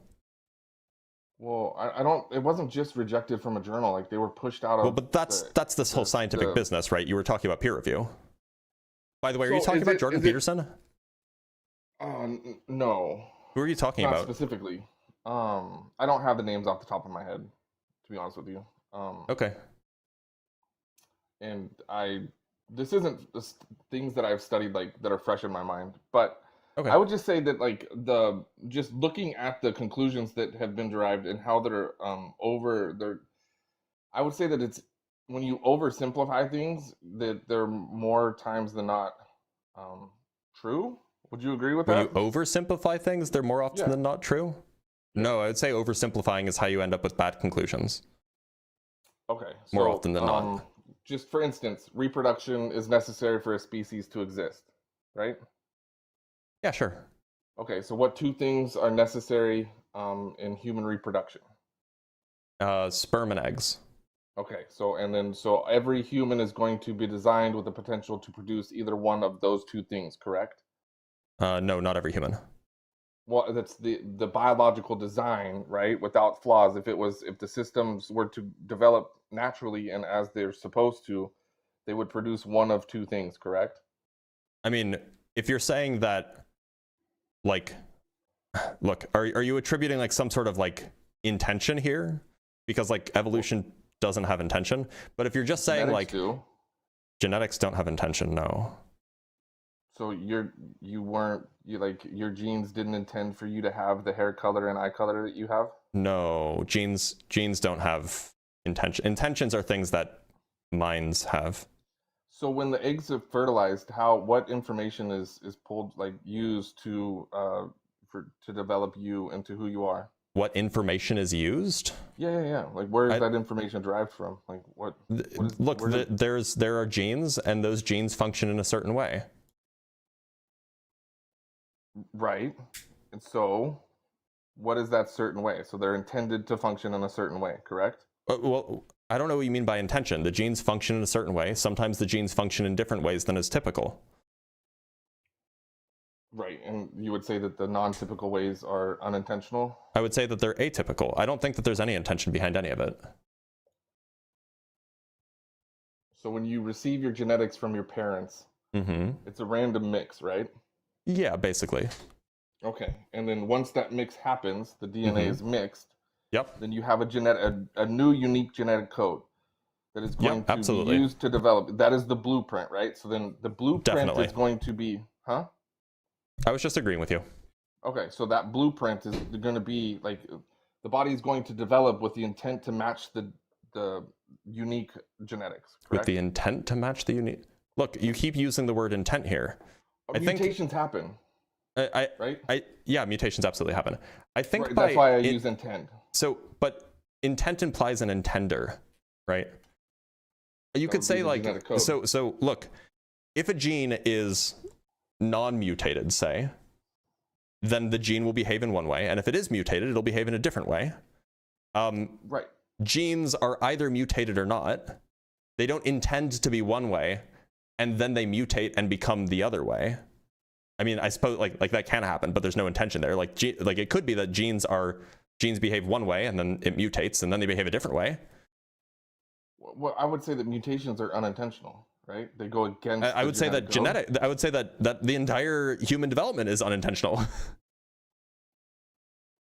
So then, how would you use the word mutate? That it just changes on its own? Yeah. Right. So it's on it. So it's a change that happens on its own, right? Unique from the genetic code. I don't know what you mean by unique from the genetic code. Look, the changes happen for whatever reason. Sometimes it's like a cell. Sometimes it's like there's a mistranslation when the DNA is being copied. Sometimes there's like an external factor like radiation, whatever it might be. Mutations happen, and that may or may not change the behavior of genes and proteins. Okay, so I guess I would have to say that species have evolved with the intention to reproduce, right? So there has to be some form of reproduction in all species in order to You keep saying maintain... intention. You keep saying intention. I imagine that this is like driven from like a theistic point of view? No, not at all. Okay, so then who's giving the intention? Who has the intention? The genetic code. Genetic code is not a person that is capable of having desires or intentions. That is the pool of data that the information is derived from. Do you think that like an oxygen molecule can have intention? I do. Oxygen molecules like reproduce? I mean, in some sense, I guess they can, but not in like the way that you might think. So, not in like a biological life kind of way, right? So in what sense do they have intention? So the intention of a species is to maintain survival and like existence? Maybe it would just help if you told me what you meant by the word intention. It was. It's a good question. Intention means it's plan to develop according to the genetics. Right? Plan to develop according to the genetics. According to the genetics provided by the male and father, or the male and mother. Sorry. Can you repeat it one more time? So it would be the plan. Oh fuck, I can't even. It's intent means a plan to follow the genetics provided by mother and father. Right? Okay, so you Without just mean mutation. like, you just mean by intention, you just mean that the DNA is like a blueprint? Yes. That's Okay, exactly yeah, what I said. sure. Yeah, so I'm not saying that there's like some creator that's like, I'm gonna put this here. Okay, and yeah, then that sure. There. It's a random connection of everybody has a unique genetic code. Well, not everybody, but like, and it's provided by their mother and father, and that unique genetic code is what gives us our characteristics, right? Most of which are immutable, right? Yeah, sure. Okay, so if your whole point is merely that humans typically come in two sexes, then sure. Well, it typically just means that the species intends for us to only come A in two species sexes. isn't a genetic code, though. So according to the definition you've offered of intent, species don't have that. Species don't. The human species. A species is not a a human species is not a plan to follow. The human species does not have a plan to follow what the mother and father donated genetically. Like the human species is not genetics, so it can't have intent in the notion that you've attached. Well, yeah. Well, maybe. There were some very unethical studies in the 20th century that it's not clear if what kind of outcome they had, but yeah, probably. That's crazy. I would like a link to that. That sounds like a lot of fun. So this is where like I just base off of the information that is like you could just kind of like see at surface level, and that there's things that are provided genetically that are immutable, and our biological sex is one of those things that is immutable and cannot change. So when sure, if by biological sex you mean by like our genetic sex. Yes, and that's okay. So genetic sex, yeah, that doesn't change. Genetic sex does not change. I agree. That is step one of establishing sex, right? Like that's genetic sex is one aspect of sex, yeah. Right. And then there goes to gamete production, correct? There's gamete production sex. There's hormonal sex. There's sex associated with secondary sex characteristics. So, but yeah, genetic sex is one kind of sex, yeah. Right, but if you can't change it at the genetic level, then you're pretty much just stuck at what you're provided by your parents, correct? Well, no, I mean, we have modern medicine. You can change a whole bunch of stuff beyond what your genetics say, right? But you can't change your genetics. Yeah, no, you can't change your genetic sex is your genetic sex is, at least as far as I know, maybe there's new modern research that can do this. At least as far as I know, your genetic sex is determined by the time you're born, right? Yes. And then so when there's science that comes out that says that you can change that thing that is immutable, nobody has ever said that they can change their genetic sex, by the way. I urge you to find me one source, one person, even like the craziest blue-haired woke lib on, Twitter or whatever. Find me a single one of them that says that you can change your genetic sex. Can you change your gamete production if it ever occurs? Yeah, I suppose you can. Like, you could have your testicles removed, and then you could no longer produce small gametes, for example. You can stop production. You can never change. Yeah, that's a change. Stopping is a change. Okay, I guess I worded that wrong. Can you ever switch your gamete production? Not with current tech, no. Not as far as I know. So there's two things that are immutable in regards to sex, correct? So, I mean, it just is the case that we don't have, like, we currently do not have the ability to change someone's gamete production if they were making large gametes to making small gametes, or vice versa. We don't have the ability to do that yet. So the consensus is it's not achievable. And you will find not a single person who thinks that they can. Okay, so there's 2 out of, what did you say? There's 4 total. Something like that. It depends on how you count. Hormonal, and then there's secondary sex characteristics. These are things like breasts. Right, which is just like changing surface level. Well, pretty much, I mean, like the unethical changing of healthy body parts. If you really want to get down. I mean, if you want to call it unethical, you can, but generally, if it's consensual, I wouldn't call it unethical. But, I mean, like that's another aspect of sex, right? It is, but I wouldn't say it's an unscientific aspect of sex. I'm sorry. Changing the physical appearance. We're just talking about how we categorize sex, right? Okay, so no, we're talking about whether or not it's anti-science the way it's classified currently. So we just so we're talking about sex right now. Categories. And so at least the definition that I'm working with is there's external genitalia, secondary sex characteristics, gonads, chromosomes, and hormones. So there's 5. So with current tech, we have the ability to change 3 of those 5. You have hormonal, right? So hormones, external genitalia, and secondary sex characteristics. We have the ability to change 3 of those 5 things with current tech. And so wait, out of the 3, 2 of them are appearance-based?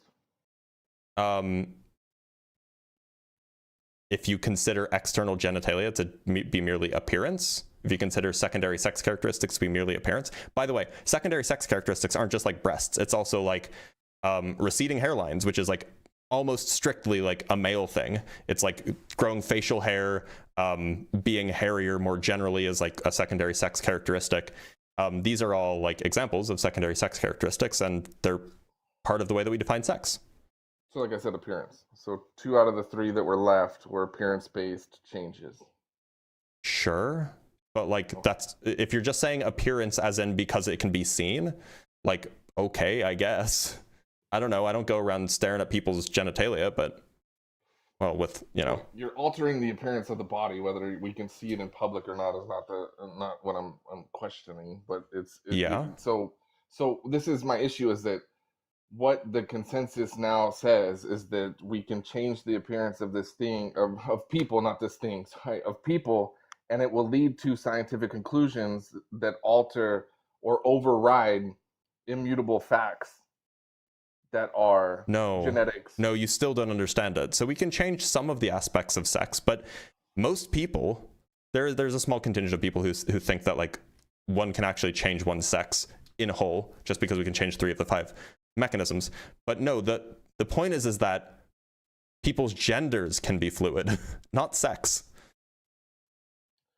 I believe that the most scientific definition of gender would be age plus sex, the pairing of 2 immutable facts about then an your individual. definition is your scientific definition is in disagreement with the definition offered by the National Academies of Science, Engineering, and Medicine.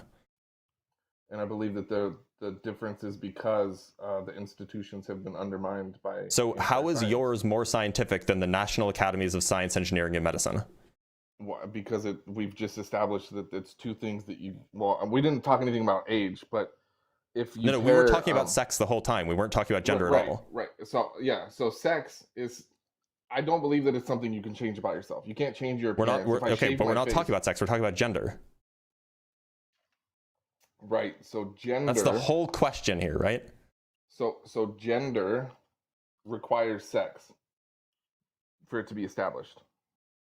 I don't know what you mean by requires. Certainly, there are components of sex that are relevant in the definition of gender.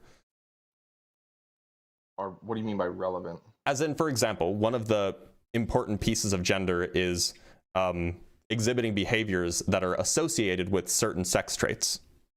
Right. Okay, so if we can, I'm just curious, if it can be, if you can't define trans woman, man, or man or woman without recognizing biological sex in any capacity, would you say that sex is required to define gender? Look, nobody's saying that you need that you can somehow divorce gender entirely from sex. Gender is a construct that's built around certain aspects of sex, and then also certain aspects of a person's identity that are not sex related. So this is where gender's like a big thing. It's not just like just sex, right? Right. So do you need to recognize biological sex when defining trans? When defining trans just means across from. Well, I say trans instead of saying trans woman and man. I'm just reducing it. So a trans woman is a woman whose gender is not aligned with her sex. So you do have to use biological sex to define trans woman and trans man. Sure. So do you also require recognizing biological sex when defining man and woman? Look, that's part of the definition. It shows up in the definition of gender, right?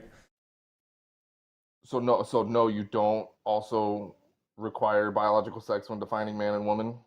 So you're inconsistent The word in sex is definition? in the definition of gender. The word sex is in the definition of. It's one of the woman and words man? in the definition of gender. Okay, so define man and woman using sex. That's a category error. I wouldn't say that man and woman are sexes. I said define man and woman using sex. I didn't say You that they- can't. It's a category error. Sex is not a way that you can define man and woman. Okay, so but you also can't define trans women or man without using biological sex, which we just established. So you see the inconsistency there? No. The point is that we use trans. Trans is a modifier, right? It's a modifier that signals that, like, the modifier means across from, right? And so the modifier there is signaling that the gender that comes afterwards, the gender, man, woman, that has nothing to, I mean, it doesn't have nothing to do with sex, but that is disconnected from sex. The trans tells you something about the person who has that gender, right? It tells you in particular that their sex isn't related to their gender. That's what the trans is doing. So if you want to define a trans woman, then the trans part is telling you about sex. The woman part is telling you about gender. Okay, I agree. So the trans part is telling you that there's incongruence with their biological sex assigned at birth, right? Yep. And it aligns with, so a trans woman would be a male who aligns with female. Simply put, you could maybe butcher it that way. I would say that it is, and they're not always biologically male, by the way. Sometimes they're biologically intersex. But, you know, generally you'll have a trans woman who was born with XY chromosomes and is, has typical male characteristics. Let's just assume that that's the case. So we have someone who was assigned male at birth, who's biologically male, who then takes on the woman gender. Now, the way that you take on a woman gender is the way that you identify internally, the way that you express yourself externally, and the way that you associate with various cultural expectations. See, my issue with that definition is then wouldn't we have to consider female construction workers that are adults, trans men, just based on their appearance and their role in society? No, because it's not just appearance-based. What else? Oh, it's self-declaration. There's internal identity, there's external expression, and there's cultural expectations. So self-declaration plus appearance. Plus expression. Well, that would be appearance, right? Your appearance is how you express yourself to the world. No, like talking is another way to express yourself, right? The way that you walk is a way that you express yourself. Yes. Like how you carry yourself. Yeah, body language. I would say it's not just. Well, that would still be. Anyway, if appearance matters, what percentage of so we can establish that there's alterations to the human body that can occur that can justify a change in identity, correct? There are alterations to the human body that can occur to justify a change in identity? Yes, right? So the identity usually isn't the thing that's changing. Usually what's changing is that often people will change their body to better conform with their internal identity, right? Okay. So there's a amount of surface space on the body that can change to justify the change in identity. Like they're saying there's a incongruence. I'm sorry if you don't follow. No, it's fine. Look, I mean, generally people's there are people who are really unsure of themselves, and so they might have identity crises all the time. But generally most people's identities, especially their gender identity, is generally settled by the time they're 7.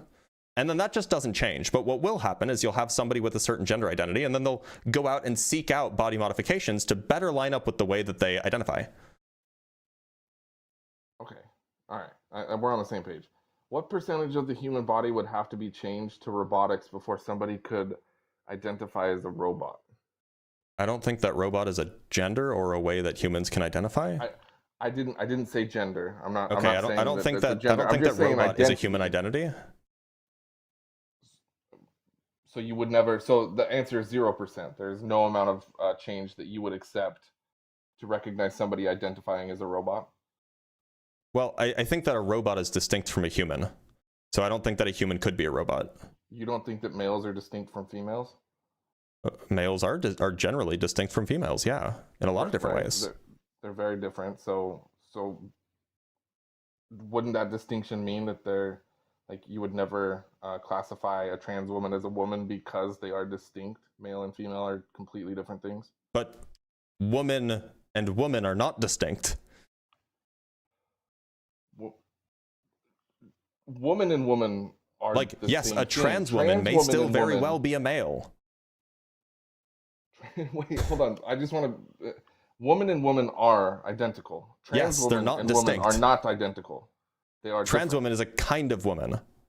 So you're right. It'd be like saying tall man and man are not identical. Trans woman is a type of male. Yes, and a type of woman. So it's often a type of male, not always, but often. Man. Well, that's the claim, but it's just not what the scientific consensus is. It's not like the view of psychologists, sociologists, and neurobiologists. Right, and it's those same groups that will use use biological sex to define transgender individuals. Use biological sex to define transgender. How can biological sex be used to define transgender? Or trans man without biological sex. You just can't do it. All the sure, that's fine. That's what the trans does. The trans tells you about the sex.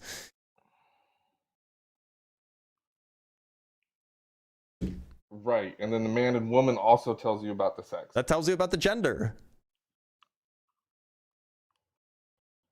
This is where it only tells you that because not science was used to arrive at that conclusion. Okay, why don't we kind of get back on topic? Why don't you agree with the scientists here? Because it's logic. It's inconsistent in definition. I just provided you the reason. But look, they're offering a different definition. So like maybe your definitions can differ depending on who you're talking to, right? People use words in different ways. But the definition that they're using is totally in line with the way that, transgender women see themselves as women, right? Yeah, but is it in line with society? Or just that's not a question of science. That's a question of like acceptance and, social change and things like this. In some parts of society, it's absolutely in line with society. In other parts of society, it's definitely not. If you go to like rural Alabama, probably not. If you go to like San Francisco, almost certainly. What about like Thailand? What about Thailand? Like where the culture is accepted to an extent. Like it's almost a tourist attraction. What do they say there? Do they say? I don't know. I've never been to Thailand. But if you've never like had this as a talking point or like discussed this in any way, shape, or form, you don't have to visit there in order to. No, I'm not really concerned about the cultural norms of Thailand when I'm talking to Americans about an American political movement. Okay, all right, I'll respect that. I brought that up because it's in the culture there, but they even have a different term completely, and I'll refrain from saying it on the live just to be respectful to your audience. But I appreciate that they don't declare that they are women. Like okay, you know what I mean? Fortunately, they speak a different language. They have a different culture. Of course, they're going to have different notions of these things. That's fine. Well, but they have kind of seemed to figure out a way for them to mingle with society in a healthy, functioning way, where it's not like forced upon society, where it's like the definitions now align with the marginalized group rather than the majority of society. That's the only reason why I bring it up. Like there's like it seems to be like a healthy mingling and interaction with society. So who's making it unhealthy in the United States? Who's making situations uncomfortable and awkward? Who's making who's like Who's actually like made uncomfortable here by like trans women existing? Depends on who you talk to. Honestly, I would say that there are female athletes in high school that would say that they're uncomfortable a majority of the time competing against males, and then you'll also find that there are females in high school sports that aren't uncomfortable. So like it's a mixed. Wait, but to be clear, so is it the trans people that are uncomfortable just being in society? Wait, hold on. Or is it like the not trans people that are uncomfortable with the trans people? I would say that the push if I'm to assume, the push for the changes is to help comfort the trans community. Is that safe to say?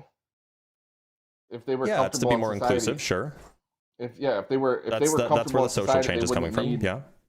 More. So I guess it's just logically okay to say that it's the trans community pushing the change because they're uncomfortable with society. I'm not asking about who's pushing the change. I'm asking who's uncomfortable. Okay, so I would say who's uncomfortable with trans people existing in society. Initiated. I would say that trans people are uncomfortable with their existence in society. That's why they want the change. I see what you're saying. The way that I was thinking about it is that like trans people are people. They just want to do their stuff. They just want to do whatever they're going to do.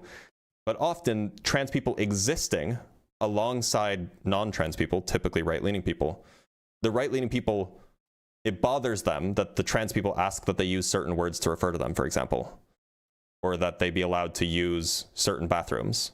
That like bothers the right-leaning people generally. And so I see that, like the way I see it is that it's the right-leaning, anti-woke, whatever, that is uncomfortable by trans people just existing. I would say that most Americans are uncomfortable when they're put in a position where they feel like they're forced to participate in something they don't align with ideologically. By that, you just mean like using certain pronouns? No, I would say that in most cases, that's a good example, but there are other examples where, like the left, I can't think of anything off the top of my head, but if they don't align with something ideologically and they feel like they're forced into participation, they will also feel uncomfortable. I think it's a two-way street. Right. That's definitely true. People are generally uncomfortable when things confront their worldviews. But like in this case, in the case of trans people existing in society, it's generally the right that is made uncomfortable here. Right? Yes. Well, yeah. I don't know if uncomfortable is the right word. Come on, you know it is. You almost got me there. It is. They might just be uncomfortable with the being forced, and like I just said, yeah, I don't think I'm going to change my answer in any way than what I already had given. Like I said, I think that it doesn't matter what worldview you have. If you feel forced to adopt something that opposes your worldview, you're going to feel uncomfortable, no matter what the situation is. So look. So in this situation, I guess in order for the right to be the ones uncomfortable, they would have to be the ones feeling like they're having ideologies forced on them. Yeah, absolutely. And I mean, in some sense, yeah, they are, and like we should. But like, I don't see how that makes it a bad thing. Like we forced, racist white Americans to like share a water fountain with black people, and that made them uncomfortable. Like, okay, so what? Suck it up. They're people too. Okay, but the difference between removing segregation was it was establishing equal rights, where what's going on with the trans movement now is it's establishing extra rights. What extra rights are people trying to get trans people that the rest of us don't have? Okay, so can extra rights come on the reinterpretation of Title IX? There was never a trans athlete that was denied access to participation with their biological sex. Therefore, access to competing with the opposite sex is an extra right that nobody else is granted. So, to be clear, does Title IX say that people are able to only compete in association with their sex, or that people can't be denied rights in association? Like what's the claim that you're making explicitly here? Because as far as I can tell, Title IX is about protecting sex-based discrimination, right? Yes, it was protecting. And so you weren't allowed to discriminate based on sex. Yes. Yeah. So that means that you can't say that someone can't compete in women's whatever based on their sex. Well, no, that would mean that would be their sex is discrimination, male. right? No, so their sex is male, so they wouldn't be allowed to to be So- told that they can't compete against males. Is how I would interpret Well, no, but that. that's not what Title IX is about. Title IX just prohibits sex-based discrimination in education problems or education programs or activities receiving federal funding, right? So that means that if it is the case that someone wishes to participate in, wishes to participate on, I don't know, women's track or something like that, then they can't be told they're not allowed to based on their sex. No, the protection was that there was safe spaces for sex. It was like you can't discriminate. That's not what Title IX's about. No, Title IX established like females compete against females, and you can't. Title IX established Title IX is an anti-discrimination law based on sex-based discrimination in education programs, right? Right. So there was no chance for females to make it onto male sporting teams. Do you agree? So that they. Well, I mean, it depends on the sport, sports. but like, sure, but that's not what Title IX was about. So the discrimination would have historically been they had nowhere to compete. No, because that wasn't they the were discrimination. male-dominated sports. No, that wasn't discrimination. Okay.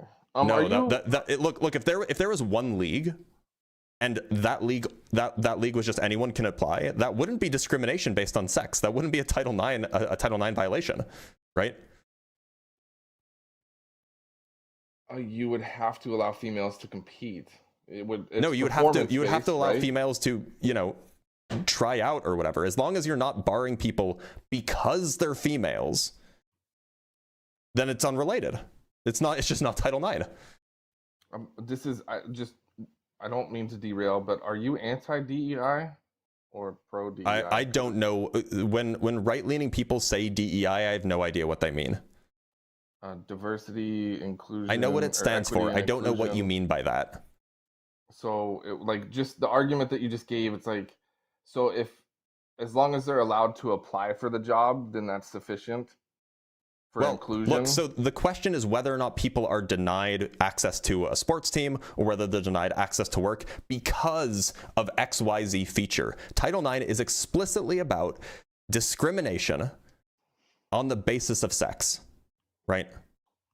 That's what Title IX is about. It's not the causal factor. You can't say you're not making the team Right. because you're a girl. Okay. Right. So there's no understand your extra argument right now. being granted here that trans people are begging for.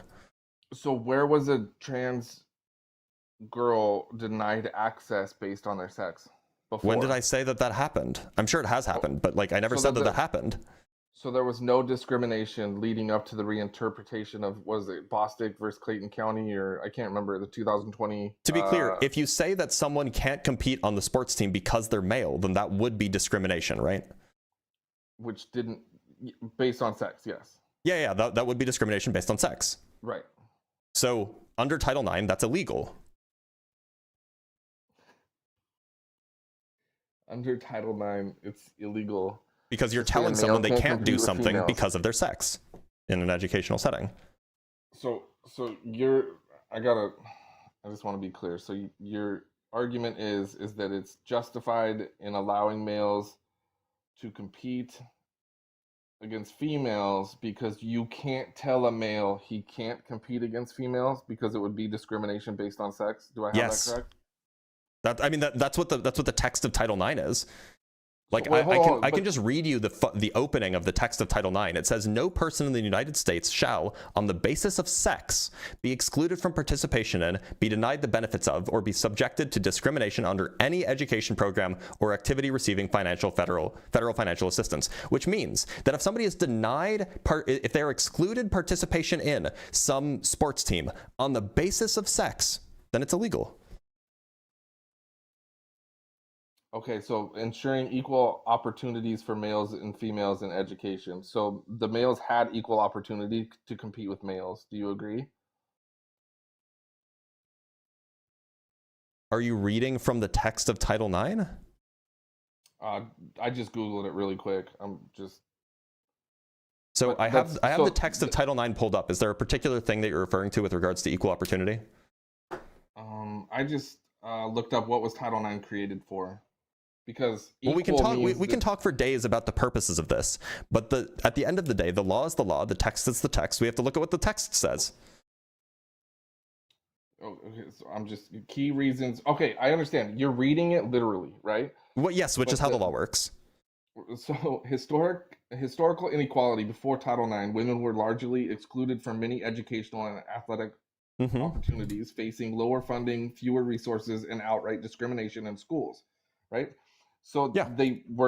so Title IX was established historically to give females access to sports that they didn't have access No, to, not to correct? sports, to schools, not Right, to well, sports. It had nothing to do with sports, right? It was generally, I mean, like, if I'm remembering correctly, it was generally about like university admissions. athletic opportunities. I just read it, so if that's wrong, it literally says athletic opportunities. So sports are involved in the reason Okay, for the let's creation. grant that for the sake of argument. Okay, so the equal opportunity is still there for a male to compete with a male, because there was never But that's a male that was told look, that they couldn't compete because they were trans.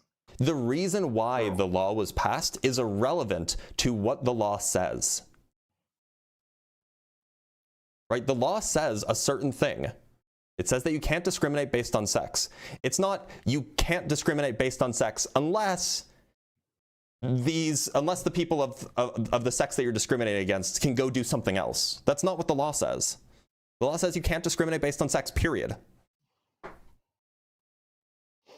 Are you familiar with the reinterpretation of Title IX that allowed this everything to take place? Did the text change? No, the text itself did not change. Okay, so is it the case that the very first sentence of Title IX says that no person in the United States shall, on the basis of sex, be excluded from participation in, be denied the benefits of, or be subjected to discrimination under any education program or activity receiving federal financial assistance? A part of it says based on sex, correct? Yes, it says on the basis of sex. Okay, so in the reinterpretation, do you believe that sex is synonymous with biological sex, sexual orientation, and gender? Do you think that those three all are represented by the word sex? No, it says the word sex. Right, but so in the 2020 Bostic count, or I don't have it, they reinterpreted sex to mean gender identity, sexual orientation, and biological sex. That's a legal conclusion, not science. We can even ignore that. We can just read the text as it says, right? Okay, so I understand it's a legal conclusion, but is it an anti-science conclusion? Are those three things synonymous, according to science? What are the three things that it identified as identical? Biological sex, sexual orientation, and gender identity. No, those are not identical. So that would be an anti-science conclusion, even though it's a legal conclusion? Well, I would say that it's like if you're asking, are those definitions the definitions used in the scientific field? No, of course not. For example, like obviously sexual orientation is not the same as sex. Right. So then that's. But hold on. I'm actually really skeptical of the claim that the legal claim was that sex is the same thing as sexual orientation. It's reinterpreted to mean all three things. What's the court case? Clayton County. I'll see if I can. Versus Bostock. Okay, I found it. Yeah. Okay, we have the text pulled up. It is 172 pages. Never changed. Huh? Let's look up the word. Oops. We're gonna look up the word orientation. So I guess we could probably just read the syllabus if you want. We could just skim it, even though it's fairly long. So this is the syllabus for Bostock versus Clayton County. So in each of these cases, an employer allegedly fired a longtime employee simply for being homosexual or transgender. Clayton County, Georgia fired Gerald Bostock for conduct unbecoming a county employee shortly after began participating in a gay recreational softball league. Altitude Express fired Donald Zarata days after he mentioned being gay. And then this other place fired someone for presented as male when she was hired after she informed her employee that she was planning to live and work full-time as a woman. Held, an employer who fires an individual merely for being gay or transgender violates Title VII. Title VII makes it unlawful for an employer to fail or refuse to hire or to discharge any individual or otherwise to discriminate against any individual because of such individual's race, color, religion, sex, or national origin. The straightforward application of Title VII's terms, interpreted in accord with their ordinary public meaning at the time of their enactment, resolves these cases. The parties concede that the term sex in 1964 referred to the biological distinctions between male and female. So that's what the word sex means in this context. It's just referring to male and female. And the ordinary meaning of because of is by reason of or on account of. That gives some citations. That term incorporates the but-for causation standard, which for Title VII means that a defendant cannot avoid liability just by citing some other factor that contributed to its challenged employment action. The term discriminate meant to make a difference in treatment or favor. Webster's New International Dictionary, that's just a reference. In so-called disparate treatment cases, this court has held that, let me pull this up so then we can all read it together. In so-called disparate treatment cases, the court has held that the difference in treatment based on sex must be intentional, and the statute's repeated use of the term individual means that the focus is on a particular being as distinguished from a class. These terms generate the following rule. An employer violates Title VII when it intentionally fires an individual employee based in part on sex. It makes no difference if other factors besides the plaintiff's sex contributed to the decision, or that the employer treated women as a group the same when compared to men as a group. A statutory violation occurs if the employer intentionally relies in part on an individual employee's sex when deciding to discharge an employee.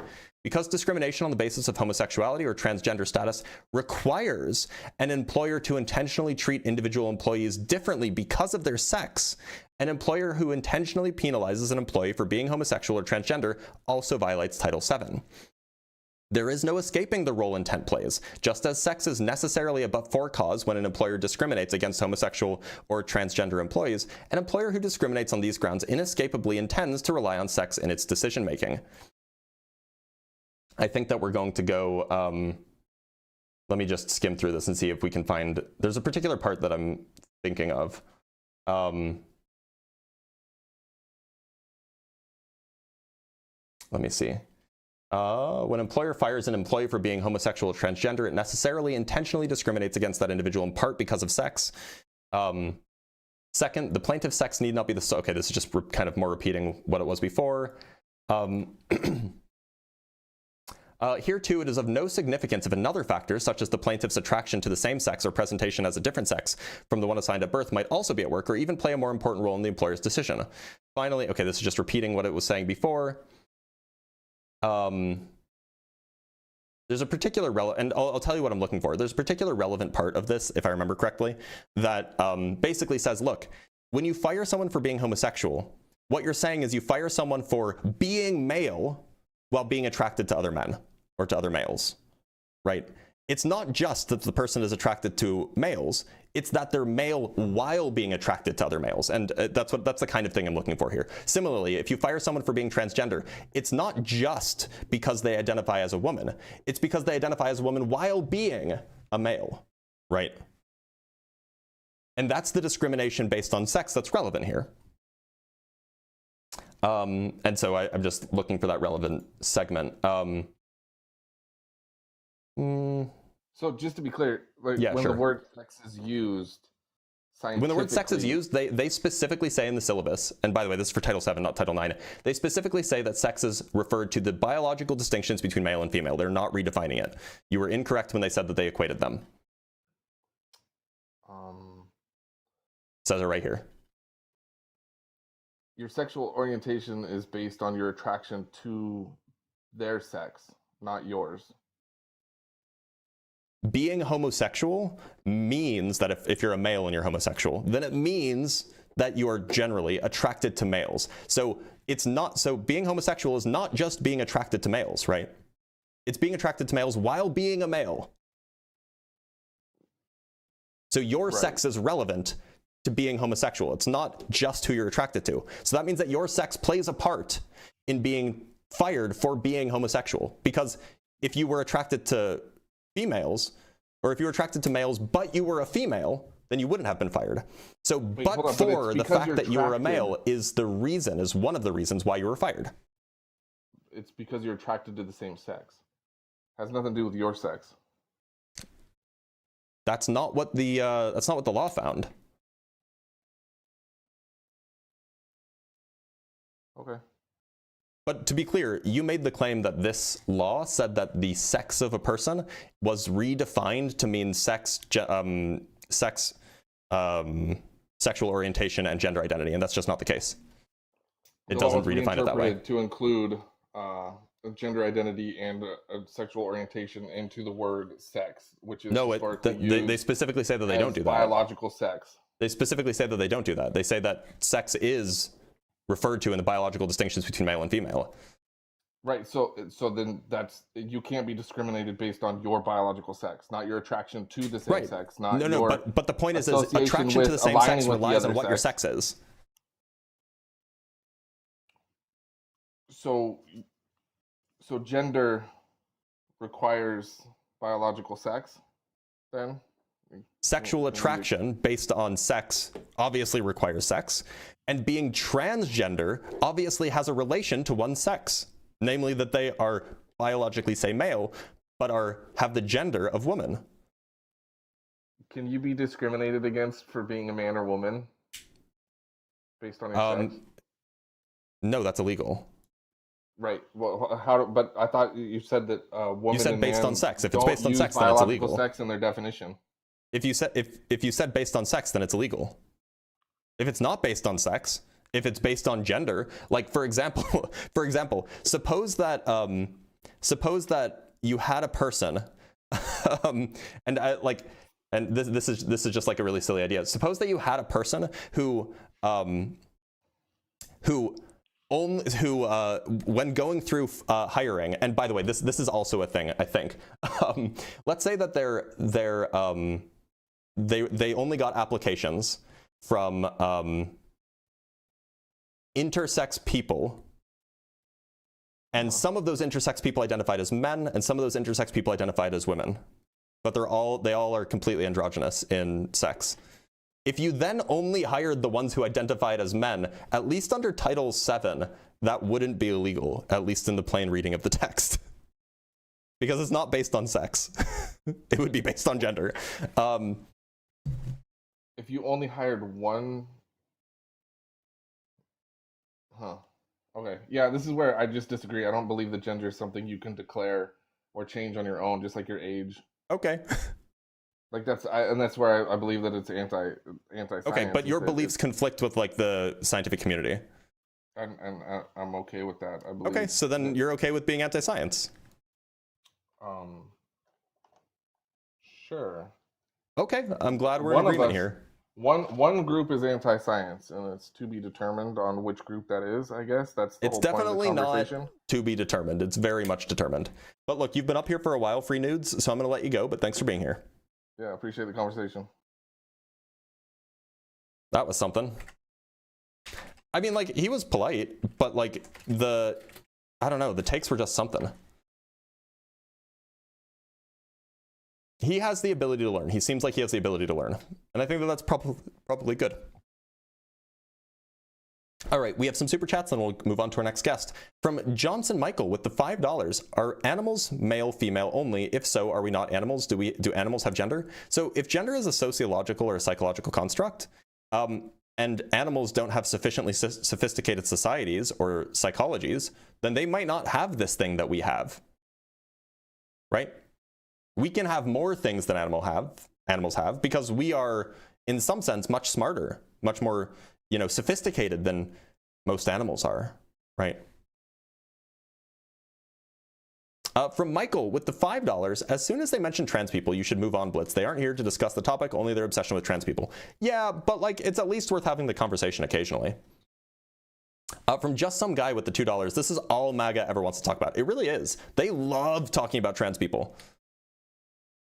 From Garba Gaiman with the 5 Canuck bucks, genes don't intend to reproduce. A star does not intend to fuse atoms. These are simply consequences of conditions. Yeah, he was just using it in like kind of a funny way. And so, you know. From Encifrium with the $5, dude's terrified after he went to the hub, had a good time, but finished just before the actress's big reveal. Oopsie daisy, you just a little bit gay now. Look, I can't show this on screen because I'll probably get demonetized. However, you can go look up a map of where like transgender or like trans PORN is used or is viewed most frequently, and you'll find that it's the Deep South. It's in red states, which is kind of weird.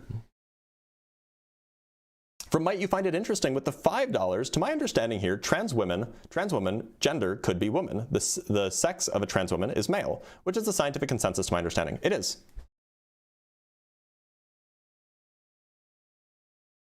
From Darth Vader with the $5, what can you tell me about Ton 618 and Phoenix A? How are these black holes formed? I've seen many TikTok videos on them, and now I'm curious. I have videos on that, so go watch my videos, and they won't be wrong. But that's super off topic. We have I'll give a brief explanation that we have a pretty good understanding that they form from supermassive stars in the very early universe as the seed black holes. Not the time or place, though. All right, let us bring up Sami.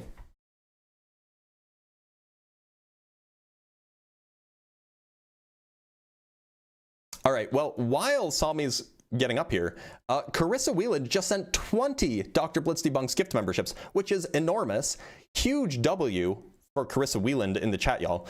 That just means 20 more people got access to the emojis, got access to the debate notes, which have all of my resources that I use in this conversation. In fact, if you want to see it, let me pull it up. If you want to see the debate notes, here they are. Has a whole bunch of notes, whole bunch of resources. This is specifically just for the MAGA stuff. And then there's even more for young Earth creationism. There's more for flat Earth stuff. There's a ton of resources that those 20 people now have access to. So consider, you know, it's like $4 or $5 a month. Consider becoming a YouTube member. All right, that person didn't connect. So let's bring up our next guest. Let's talk to John Stone.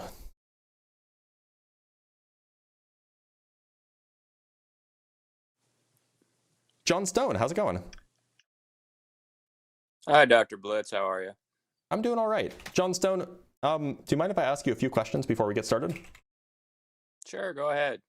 It's just a survey, so I just need yes, no, or unsure. That would be great. So, do you think that, would you call yourself MAGA? Yes. Okay. Do you think that, A, do you think that climate change is real? And if so, B, do you think that humans are the main cause? Yes and yes. Okay. Do you think that vaccines as typically administered to young children, like the MMR vaccine, are typically, generally, safe and effective? No. Okay. And would you say that humans evolved from non-human ancestors? Yes. Okay, great. Thank you for that. Now look, that was the whole thing. I just, you know, just trying to get vibes.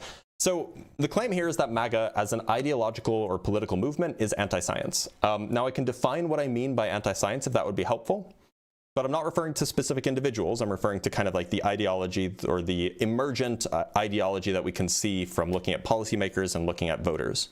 Does that make sense? Yeah. Yeah.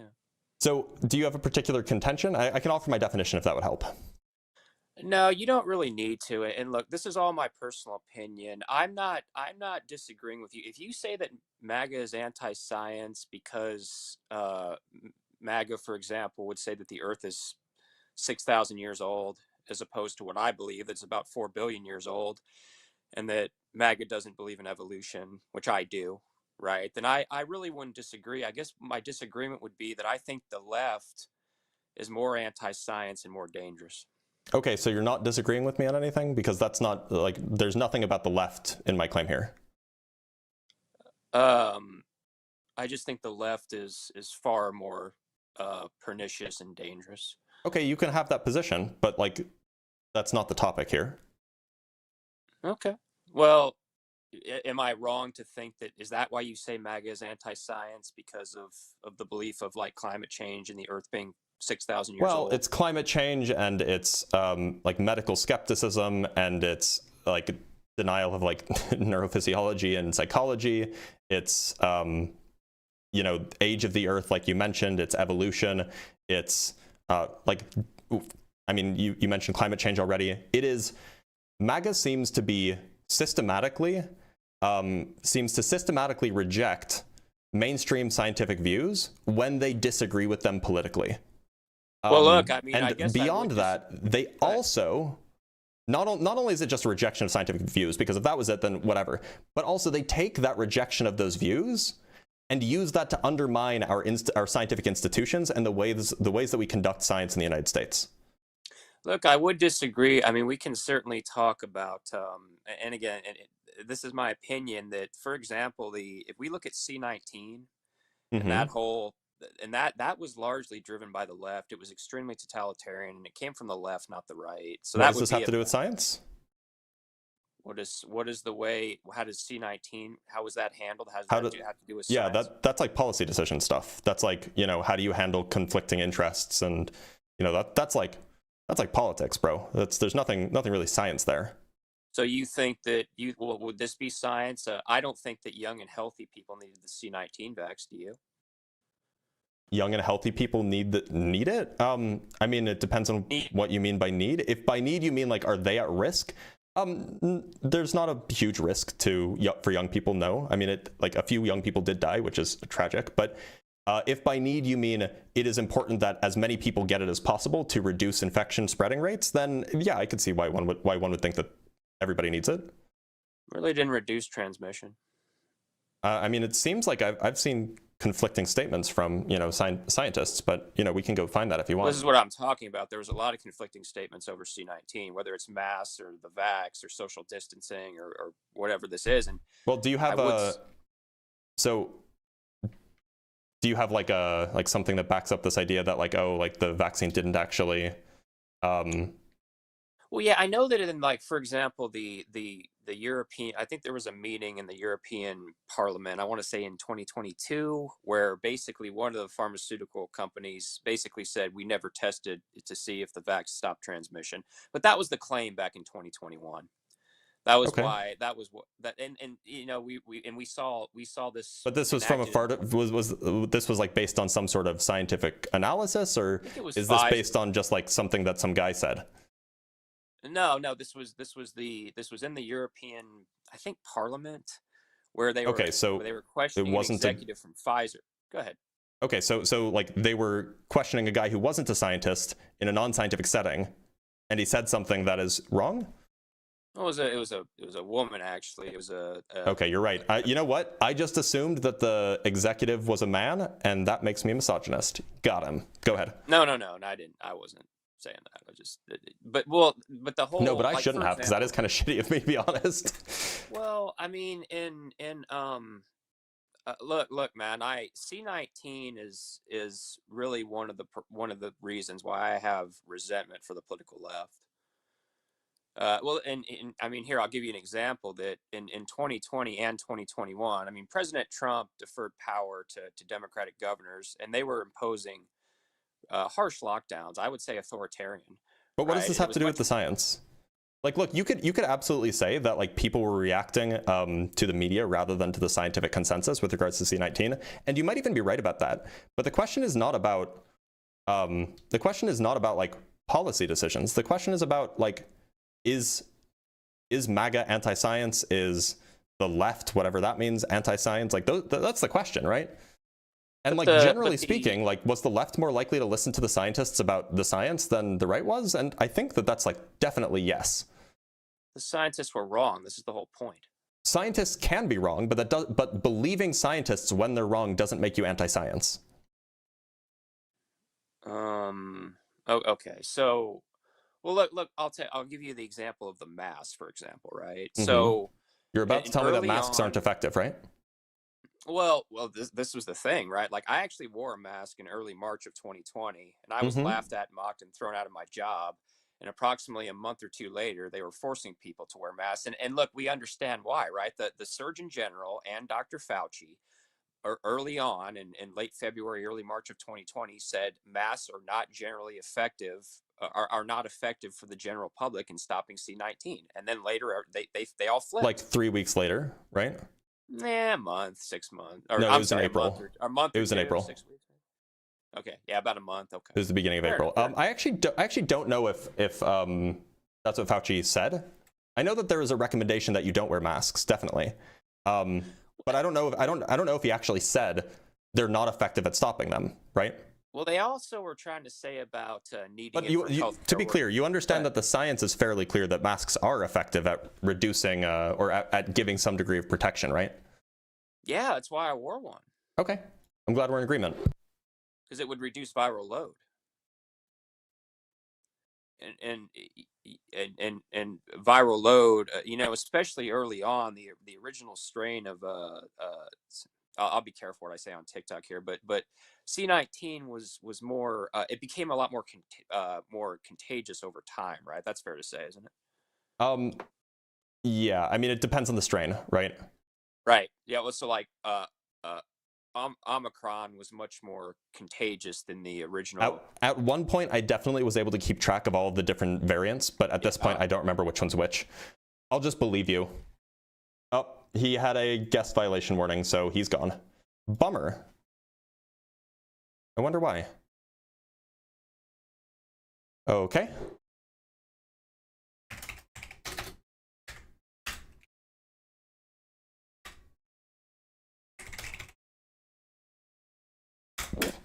He was, I mean, probably spreading medical misinformation. I actually don't know exactly and I can't pull it up exactly, the transcript of what Fauci said in March of 2020.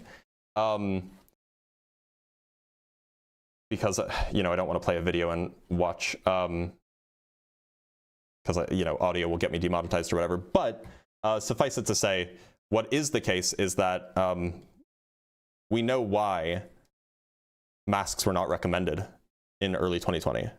And it's because we didn't have a lot of masks and medical practitioners needed them. All right, we have some super chats to read. One super chat to read from Lanad. Thanks for the €5, Lanad. Hey Blitz, listening to you host The Line made me realize I was wrong about which is more ancient between cartilaginous and bony fishes. Thank you. That was a long time ago. It's cartilaginous fish that are older, right?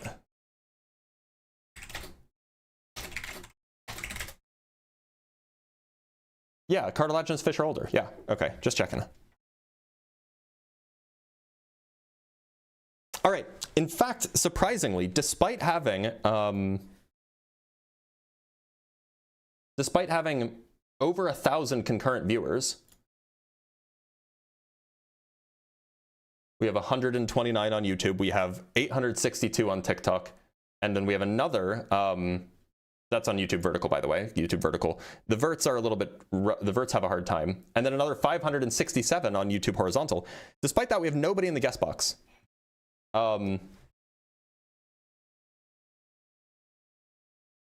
So if you think that MAGA is not anti-science, if you are a MAGA and you think that MAGA is the party of, or is the ideology of science, then you should come up.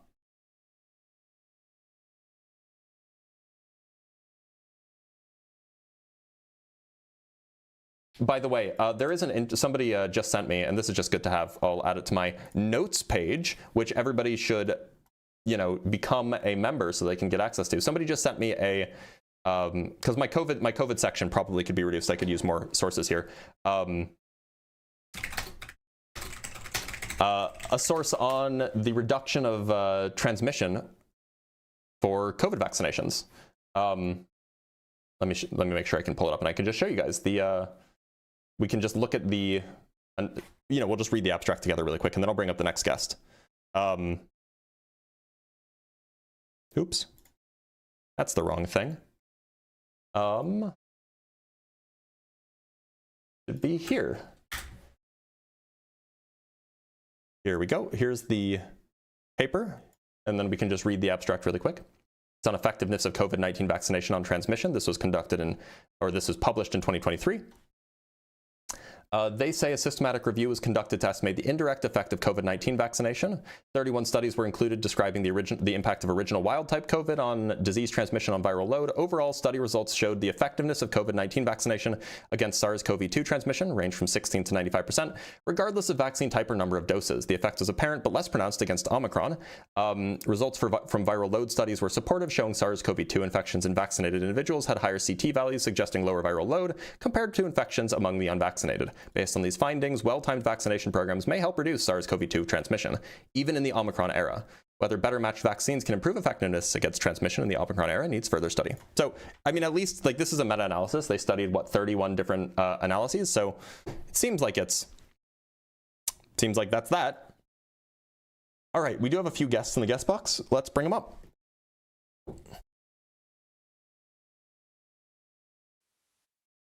Yo, what's going on, Dr. Blitz? How you doing? Manbag, how's it going? Good morning. Happy New Year, by the way. I guess it's Likewise. short. I guess you say that through the whole month of January if you Yeah, haven't you said it to do. somebody yet. So, Manbag, I'm ending it on the 31st. sure. So, Manbag, Or the question. 30th. Yeah, I have a few questions for you. It's not quite a survey. It's not like an official anything, but I'm just trying Whatever to you ask. got to do, man. I'll Okay, answer. so I'll fly. 4 yes or no, no, or unsure questions. Okay. First one. Would you consider yourself MAGA? No, Okay. I Second would say question. that I do support conservative values. Okay, so I'll say I'll just put conservative instead of no.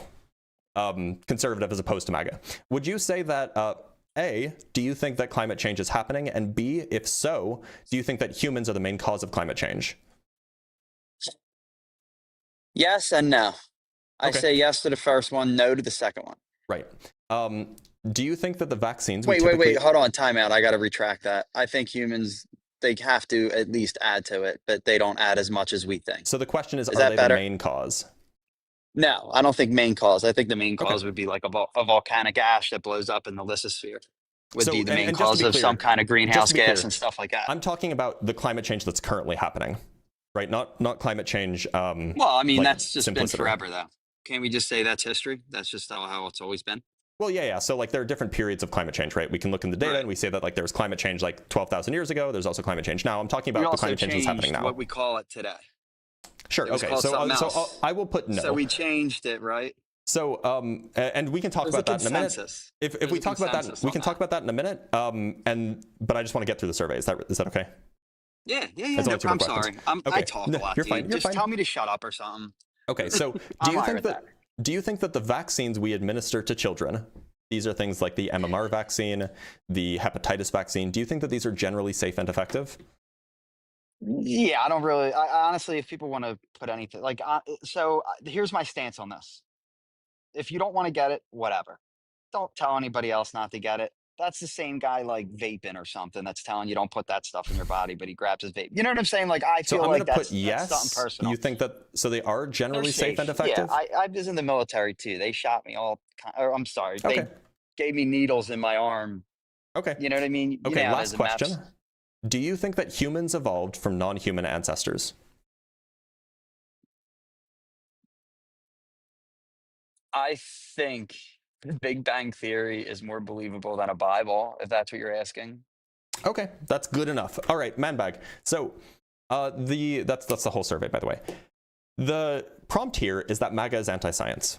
And what I mean by that is not individuals, but the movement as a whole, which can be kind of established by like general trends amongst people who call themselves MAGA, amongst the the top dogs of MAGA. These would be like Trump and his cabinet and like some senators and some Congress people and so on. And so when I say that MAGA is anti-science, what I mean is that that particular movement both A, systematically rejects and delegitimizes mainstream scientific consensus across multiple different domains, and B, undermines the institutions of science and the procedures we use to produce science. So I would say that MAGA fits the bill pretty well. The question is, do you disagree? Yes, because I don't think the science you're talking about's like gravity. I don't think it's talking about, H2O. I think your science is talking about possibilities and multiple hypothesis off of everything that they research and test. And I think that it's a hard thing to say yes to straight up, and a hard thing to say no to straight up. So, okay, then we can just go over each piece individually. Do you think that the MAGA movement rejects or delegitimizes mainstream scientific consensus across multiple independent domains? No. Okay, what if I could give you examples? Sure. But then Okay. can I counter it though and say like, yeah, but this is probably why? Yeah, And you can say you this. can try to give explanations for why that's the case. So, first, a very, very interesting survey, which a very, very interesting survey is that even controlling for religion, conservatives are less likely to think that evolution is real. Because of religion, yes. No, even controlling for religion. So if you take a whole bunch of people with the same religion, they're in the same religious community, and then you ask the people who are Republican/MAGA and you ask the people who are liberal, the liberals are less likely to reject evolution than the conservatives are. Oh yeah, because they won't follow. So that's what I'm saying. There's evidence that the Bible's real, but I just think it's like a really, really good moneymaker somebody came up with, and man, did they make it good. But so Like the point that is kind of- it's not because of religion, because No, even I after think you control for religion, conservatives still reject evolution more frequently than liberals do. I believe the religion blocks free thinking more than Okay. anything. So we agree Because it blocks your that, free thinking. So do we agree that it's not just because of religion, though, that conservatives are more likely to disregard the fact of the matter that evolution is real? It would be because of religion that they No, would it's not disregard because it. of religion. The point is even once you account for religious differences, the right-leaning people are still more likely to reject evolution than left-leaning people, even if they have the same religion. Yeah, but then you're contradicting what they believe. If you're saying that, and if somebody who like follows, you know what I mean, is Catholic and they raised Catholic and they believe it, nobody can tell them different. If they believe in evolution, they're not believing in their faith. There are plenty of Christians, for example, who believe in evolution. In fact, I think it's the standard. Then I they think can't it's the believe official. their faith, right? I think You it's the agree with me on official that. position of the Catholic Church that evolution happened. Yeah, but that would mean we came from monkeys. Yeah. And you think the Catholic Church believes that? Yeah, that is the official position of the Catholic Church. Well, I thought it was Adam and Eve. No. I thought God, sorry, I grew up Catholic and I got out of it. The Pope thinks that evolution happened. Yeah, but that doesn't that take Adam and Eve out of the whole fucking the whole picture? I don't mean curse. It's fine. Catholicism is not sola scriptura. Catholicism is not a biblical literalist religion. That's kind of what I go on. So I grew up Catholic. Like, I don't really believe it. That's probably why I'm not religious, is because I was Catholic. But I just feel like there's a lot of flaws in that stuff. But anyway, that's kind of what I'm basing it off of. I really don't know anyone else's religion or what they believe, to be honest. Like, I would only know certain things about Catholicism, and I wouldn't even know it all because like I said, I kind of was like, yeah, this stuff's bullshit, and I kind of walked away from it. So all I'm saying is that even once you control for religion, so if you take people who have the same religion, right? So for example, take a bunch of Mormons. This is a study that I actually have that I'm staring at right now. You take a bunch of Mormons. This is a study on And they acceptance of evolution amongst American Mormons. That's what and they asked them all, and they kind of sided with like a half and half. Sorry, one sec. Let me just download this.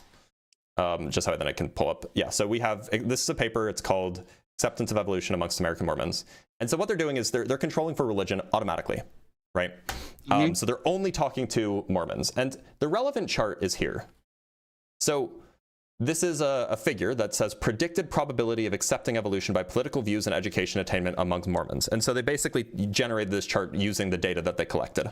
they have a whole bunch of data that they collect, and they generated this chart. And what they found is that amongst and on, by the way, on the bottom axis, if you can't see this here, on the bottom axis, you have educational attainment.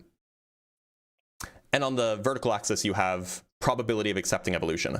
So if you look at the and again, these are all Mormons, so we're already controlling for evolution. If you look at the very liberal Mormons, the amount that they believe evolution increases as they get more educated. But the amount that very conservatives believe in evolution, very conservative Mormons believe in evolution, decreases as they get more educated. So if you look at the most informed right-wing Mormons and the most informed left-wing Mormons, the right-wing Mormons, and these are the most informed people, the right-winged Mormons only have a 20% chance of believing in evolution, whereas the left-wing Mormons have an 82% chance of believing in evolution. I don't know why that is. Well, so that's an example of, even after you account for religious tradition, right-wingers are less likely to believe in evolution. Maybe they're idiots. I don't know what you mean. But these are the most educated people that we were looking at. So that's just one example.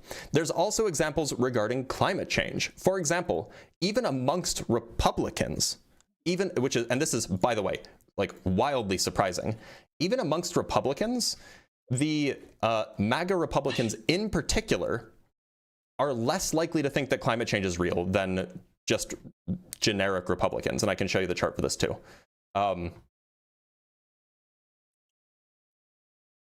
Here's the chart for this. So this is a chart of who thinks climate change is a very serious problem today and for future generations, right?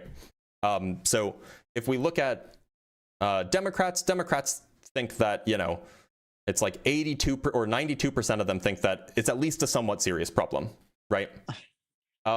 Whereas MAGA Republicans, only 35% of them think it's a problem at all, compared with non-MAGA Republicans, where it's 62% of them think that it's a problem. So MAGA Republicans in particular are more likely to downplay climate change, despite us knowing how the climate will behave, despite us having really, really good scientific consensus on this. I only say this because I don't think as the United States we're bad. I think we're okay as far as like we do put out pollution. I think we're only about what, maybe 10% of the world's pollution, something like that. Is that accurate? I don't know exactly. I did look it up before. I don't know what the numbers are today. I know that no matter what we do, China is always going to outdo us in that whole pollution number. What? And How does I this know address other what countries, because you're a lot of times, like, I think people get caught up in this whole greenhouse, like we need to go green. I don't believe we need to do that. I don't think we're ready for that. Hey, you're doing the thing that I said that MAGA people do. Do what? Nothing. I don't Continue. think I didn't say it's not real. I just think we're not ready for it. We can't do that yet. So, by the way, humans or Americans emit more CO2 per person than the Chinese do. Excuse me? Americans emit more CO2 per year per person than the Chinese do. I'm pretty sure last time I read anything, and this, like I said, I haven't looked at It's like 50% or 50% more. I think, yeah, Americans output like this 50% more per person than Chinese people do. Yeah, but we're 4% of the global. Yeah. So, like, yes, China has a bigger population. So, like, a lot of so even though individual Chinese people will emit fewer. I don't care about like, what we do individually. We have less people, so maybe we can give a little bit more. That's not how that works. Like, anyway, Kinda does. but look, you pivoted, and I followed you because I have, devastating ADHD. But the point I was making. Me too, dude. You got that shit too. I have it. Yeah, I'm sorry, I don't know what HD is, but I got 80 of them. But look, my point is merely that MAGA Republicans are less likely to accept the scientific consensus than even their non-MAGA Republican counterparts. Yeah, no, okay, fine. And that's climate change, that's evolution, that's regarding vaccines, that's regarding gender, that's regarding COVID, that's regarding, I'm a little bit, that's like all across the scientific spectrum. We see these things everywhere. I know, but And I think that's I the first answer part of being things. anti-science. I feel like I answer things different than your typical people you I'm probably not have talking up about here. individual people who are Republicans or who are MAGA. I'm talking about the movement as a whole. Yeah, okay, that's fine. And so, I mean, but even God, go I'm ahead. sorry. No, you're fine. I was gonna say, even I mean, these are we're talking the majority of the voters that thought that this guy was better than that person, right? Like, I don't know, like people vote on not these issues though. They don't I'm vote on not these talking about issues. why people vote. I'm just telling you that this is a property of the MAGA movement. That the MAGA movement is anti-science. I don't think they are. I just think Okay, that they so have to be different. clear, we have so I have already I've already provided the evidence that the I know what you're MAGA saying, but then again, individuals. it's a consensus though. You're talking about a consensus. You're talking Yes. about So something that one some part. people agree with. What about that scientist So that doesn't? And somebody agrees with that scientist. Manbag. One part of being anti-science as a political movement is rejecting or delegitimizing mainstream scientific consensus across multiple independent domains. Isn't there scientists that disagree with the scientists that agree with climate change? Yeah, They are not they're part of the still mainstream scientists, right? scientific They're still consensus. smart. They're still smart people that They are not part of the that do mainstream that. scientific consensus. But why? And why aren't they Because like something that consensus is when you have a whole bunch of people in a field agreeing that something is the case. That's what consensus is. What if all Consensus those is people were?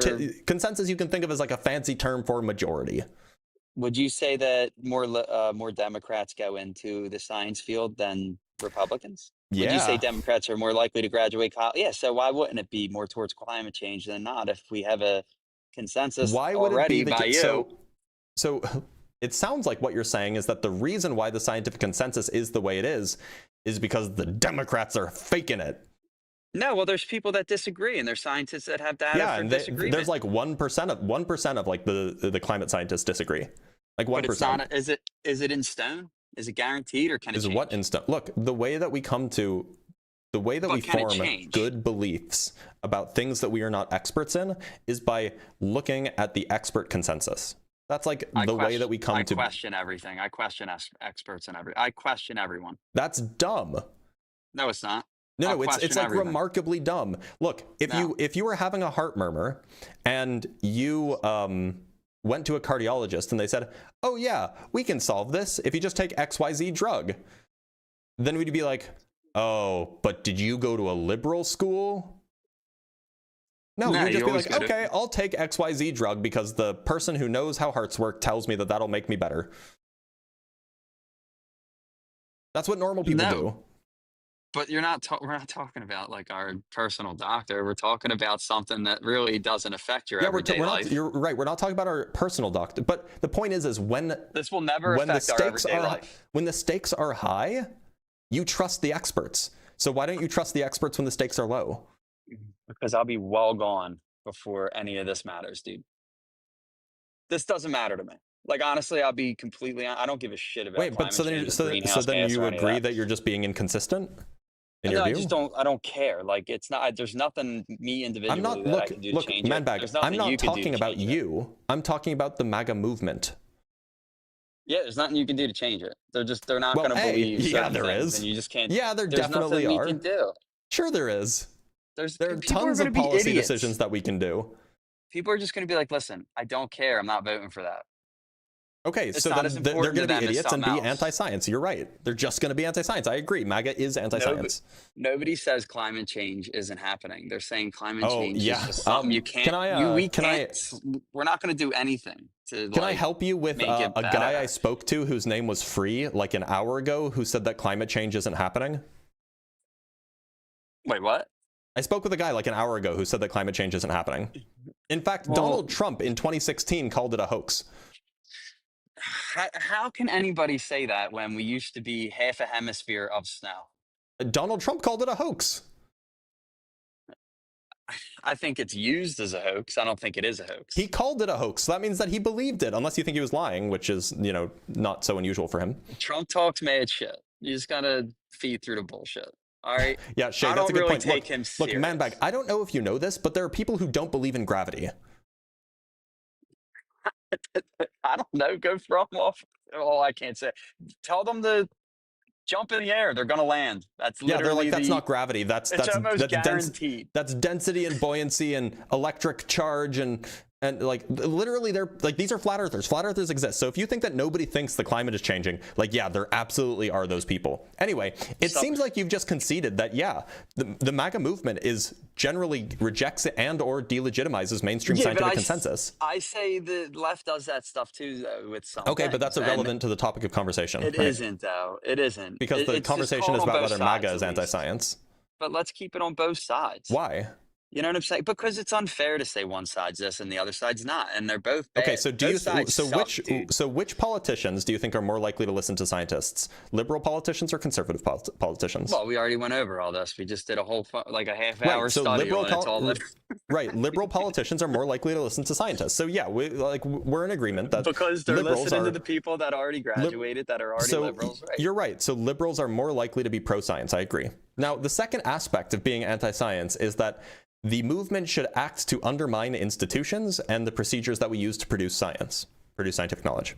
So this would be things like cutting funding, or removing scientific independence, or ideologically changing advisory review boards, or changing our educational content or educational standards. These are all things that I would say that MAGA absolutely does.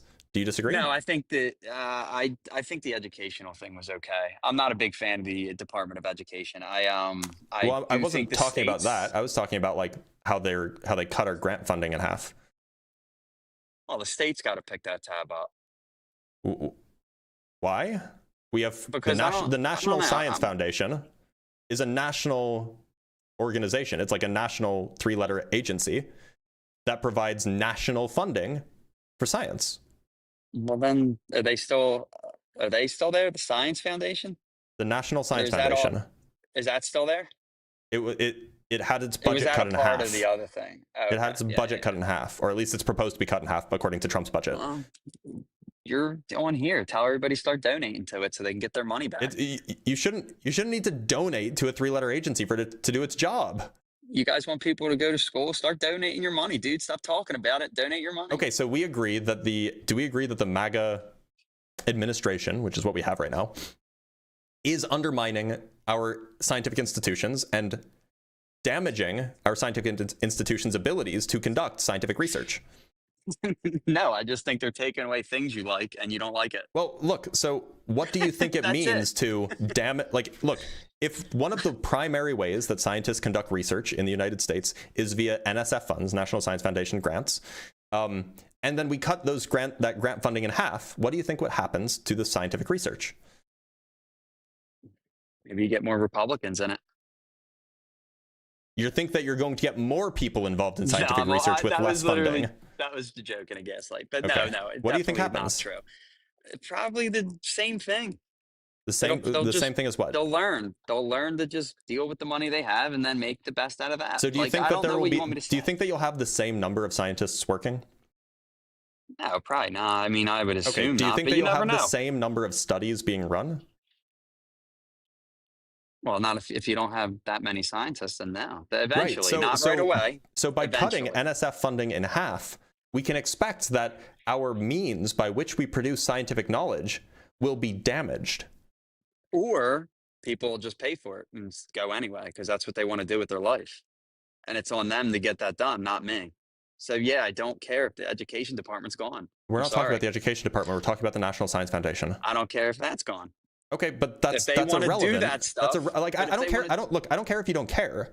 The point is are they doing it? Are they undermining our scientific institutions? Are they damaging our scientific institutions' ability to conduct research? No, they're taking the payment of that science and whatever out of my pocket, and I'm okay with taking half of that away out of my pocket. I'm okay with it. Is our ability to conduct science being damaged by reducing funding? No, because they're still doing it freely. There's literally nobody's doing it freely. You got to pay. If you want to go, you're just going to pay a little more. That's it. We're not talking about school. We are, because you're saying we're literally not talking about school. Yes, we're talking about the National Science Foundation. You said less people would go to school if that program's cut. No, there would be less scientists. Right, because of that program being cut. There's No, less no. scientists. Okay, so to be clear, this isn't a program. This is a like a 3-letter agency. It's not a program. But second, it's not that there'd be less people going to school for science. There'd be plenty of people going to school for science as long as there's school anyway. The point is there'd be less people who then become scientists as their job. In that specific place, yes, because they cut half their funding. Right. And when we look at So NASA, don't go be a scientist somewhere half of else. NASA's research funding is proposed to be cut. Will that Alright, they'll go to reduce the space. amount of research that NASA can conduct? SpaceX is open. They can jump over to that one. They SpaceX created a doesn't couple more conduct over scientific there. research. I'm sure they have to They be absolutely in don't. space. They don't conduct scientific research, no. If people want to be scientists, they're going to. If they don't want to be scientists, they're not going to. That's Do it. you think Like, that that's so you don't think that cutting NSF funding by half, you don't think that cutting NASA research funding by half, you don't think that cutting the NIH, National Institute for Health research funding by a third, you don't think that that'll have any effect on the amount of scientific research that Americans can conduct? Are these all government? Yes, these are all funded government. things? These are all government organizations. Yeah. Okay. Again, yes, I think cutting them in half is a good idea because government. That wasn't my inflates question. everything. That wasn't my I'm question. telling you, yes, that it's Okay, a good so thing for the country. That Not a my bad question thing. wasn't whether it was a good thing. My question was whether It's or not not it would. damaging anything. My question was whether or not it would affect the amount of scientific research that Americans can conduct.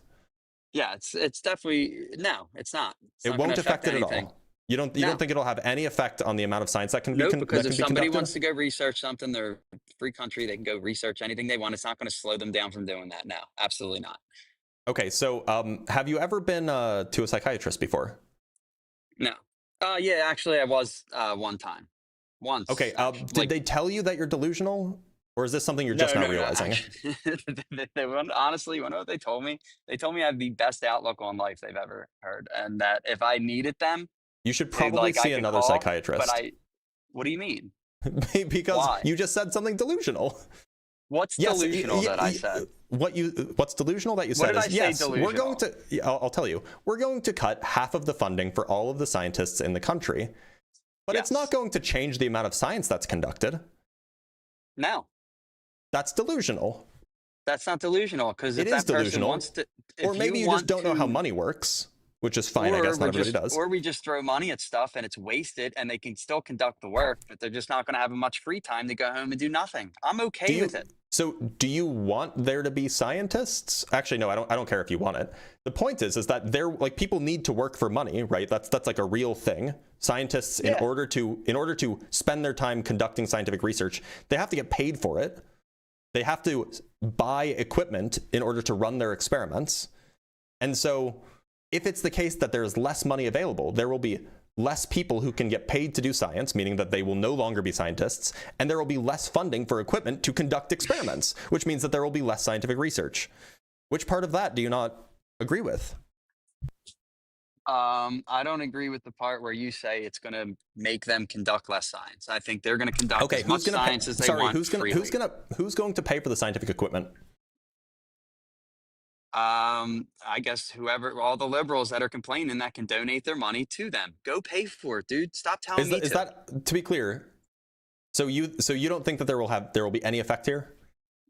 Huh? You don't think that there will be any effect on scientific research in the United States? No, but we won't know for another 20, 30 years, right? We actually already do know. Let me show you something. No, I don't think we'll slow down at all. I think it'll just be the same thing. So there's an interesting piece of data that I just have to find.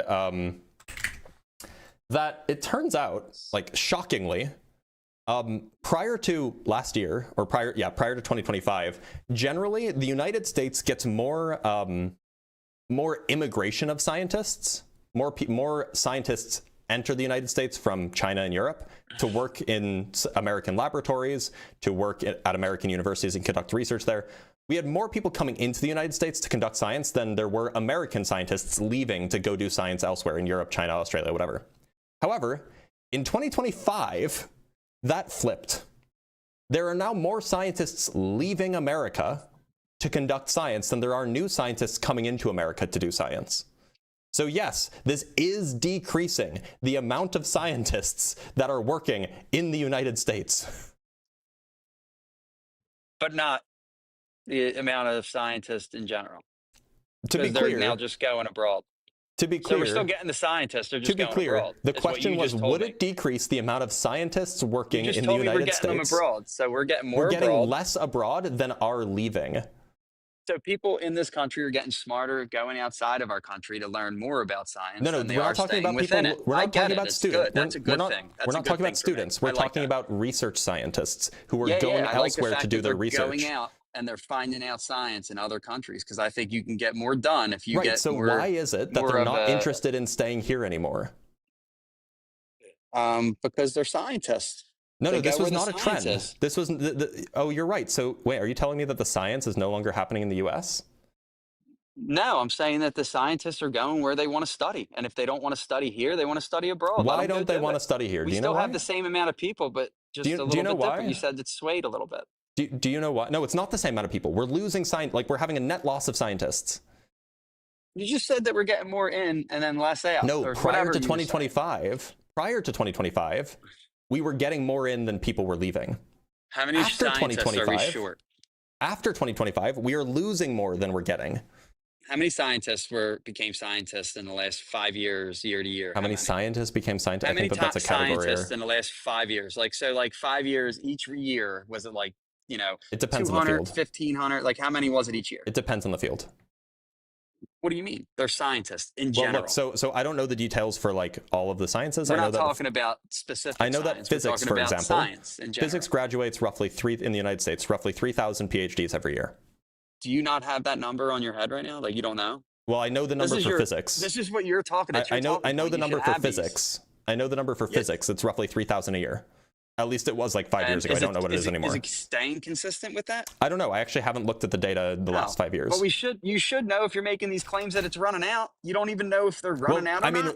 To be clear, like you're making any claims that have no normal person data with behind it. You know what I mean? any normal person with an above average IQ would know that if you cut the funding for something, that thing will happen less. Any normal person would know that. So and any normal person the who fact told you that you're something was saying red, that that's they would not have the it in front of case them to show you it's is red. just crazy to me. But I would have it in front of you to show it's red if I said that. You know what I mean? Like you should have. Well, that no, on but hand if like, you're gonna, do you if this do you is your not profession, you should don't have understand this on that, hand. right? You should have this on hand if this is your do you not profession. do you not understand like how cutting like I mean most normal people with like again like I said above room temperature IQ would know that cutting funding reduces the amount of that thing happening. Listen, I know about plaster casting. If I was up here on your panel, I would know the numbers that I'm talking about. You don't even know them. You gotta look them up, which is really sad. I literally told you the number of that I'm on your live. I literally told you the number of physics PhDs that graduate every year. No, you didn't. I did. I said it was 3,000. You said around. I don't really know. I said it was 3,000 like 5 years ago. I want the facts, dude. I don't want your opinion or feelings or what you think. I thought that I was the only one talking about facts and you were talking about opinions, but that's cool. See how we could switch that around on any conversation? I'm sure we can. And I won't do that again if you don't. Do we have a deal? I can't tell if you're being disingenuous about not understanding how cutting funding will reduce the thing happening, or if you're just that I want dumb. the numbers of this. You made a claim that there are less scientists. Yeah, I want you to prove that. Absolutely pull that up. I want that one. I want that one. I want to see how much less we're getting now. You know what I mean? And it'd probably be within the last year, right? When was it? It's 2025. Yeah. So we'll see what 2025 was, if they had less or more. Like I said, I don't think you're going to get real raw numbers for another 10 years, 15 years. So fortunately, I actually do have real raw numbers because I've looked at this. So I've looked at this before. I just don't have the thing. And I'll add it to my debate notes and I can show you. I can add it later. If anything, I just gave you a really good question that you're going to have knowledge of for the future. Well, I don't think that you're getting credit for this. I have to. You're looking it up because of me. You're welcome. I knew this fact beforehand. No, you just want the. Wait, no, hold on. Actually, Manbag. Give me the W. I actually want a really good question. I actually have a question. I think you're really genuine. By the way, you're a good dude. If I show you a nature analysis that shows more people leaving the United States than entering, I want to know the amount of scientists at the Would you change your view? I want to know the amount of scientists at the end of each year. You still haven't provided that. You're still literally dodging That this. wasn't my claim. You're Hold on, dodging that wasn't this, my and that claim. was your claim. Yes, It wasn't my claim. You said less scientists. I said less Show me it. scientists are entering Prove than it. leaving. No. You said there are less scientists today than tomorrow. I didn't Prove say it. that. I said there's You less scientists definitely entering than did. leaving. You can go You back and said rewatch the replay if you want. You said that there are going to be less scientists because of this. Now I want you to show me that proof that there are less scientists. So I said that there are going to be less scientists. I mean, the budget hasn't even gone through, by the way. Just So, show like, me. Stop talking about it and show me the numbers. Man bag, you got to let me finish the sentence. So the budget hasn't gone through. So if the budget goes through, we will see mass layoffs at the NSF and at universities when we can't provide funding for these scientists. That hasn't happened yet. What has happened is, as a result of the cutting of grants, which took place in early 2025, we have many more scientists trying to leave the US than trying to enter the US. And that is a real thing. And unfortunately, I'll need to log in on my institutional access because nature is not letting me in. But I can pull this up in a sec. I'm just saying, you're hosting a debate, talking about science, and you don't know how many scientists graduated with science I literally told you how many, by the way. For the last 5 years. I literally told you, said like in around 2020, it was like 3,000. around, yeah, it was around 3,000. Do you want like an exact number? I want exact numbers from year to year for the last 5 years. How will that help you? Because I want to, actually, why don't we just do the last 2 years then? We'll see what how will that help you? 24 was. Because I want to see how many scientists graduated without your so-called. But we weren't talking about graduation rate. That were so much less. We weren't talking about graduation rate. That never happened. You said there's going to be so much less scientists. Prove there's less scientists. That's all I'm asking you to do. And you scientists are not graduate is not prove graduation there's rate. Less, dude. You don't have to talk around it. Just prove there's less. That wasn't my claim. You're asking me to prove something that I never claimed. It was. It was your claim. No, this it whole wasn't. entire conversation that there's going to be less scientists. I want you to prove it. I want you to prove to me there was less scientists last year. To be clear, because of there's this a thing. prediction that there will be less scientists in the future. The claim was that there are less people entering the United States than leaving the United States. There's predictions about Trump's economy too, and it's looking pretty good right now. Are you sure? Yeah, I like it. I like the way it's going. Okay. Like, and I'm telling you, I don't even like them, but it's people like you that you say these things and you have no. Like, you can't prove your claim, and I want you to. That's what I'm trying to get out of you. Here's something that's interesting.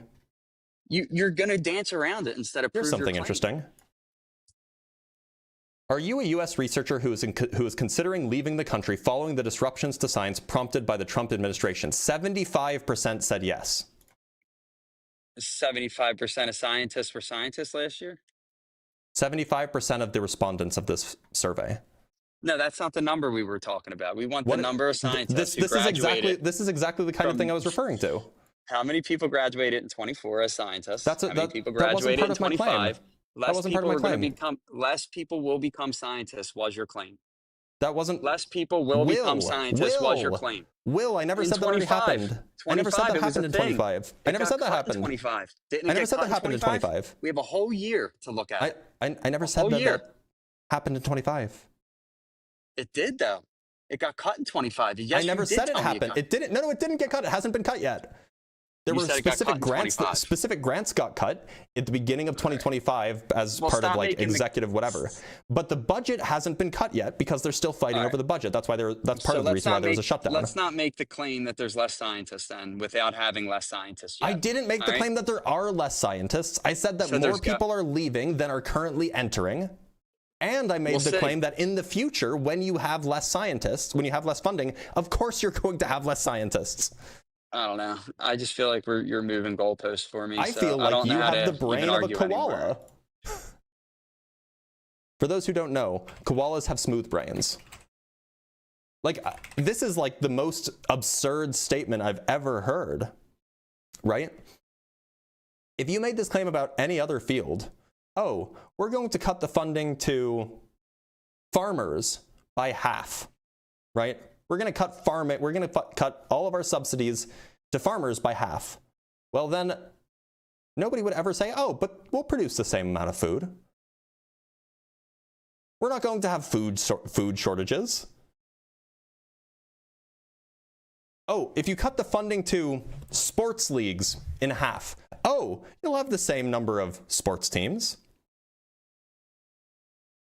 If you cut the amount of funding for, I don't know, What for the military in half? Oh, we'll have the same number of soldiers. Anyway, that's going on YouTube. That's crazy. All right, let's read some super chats.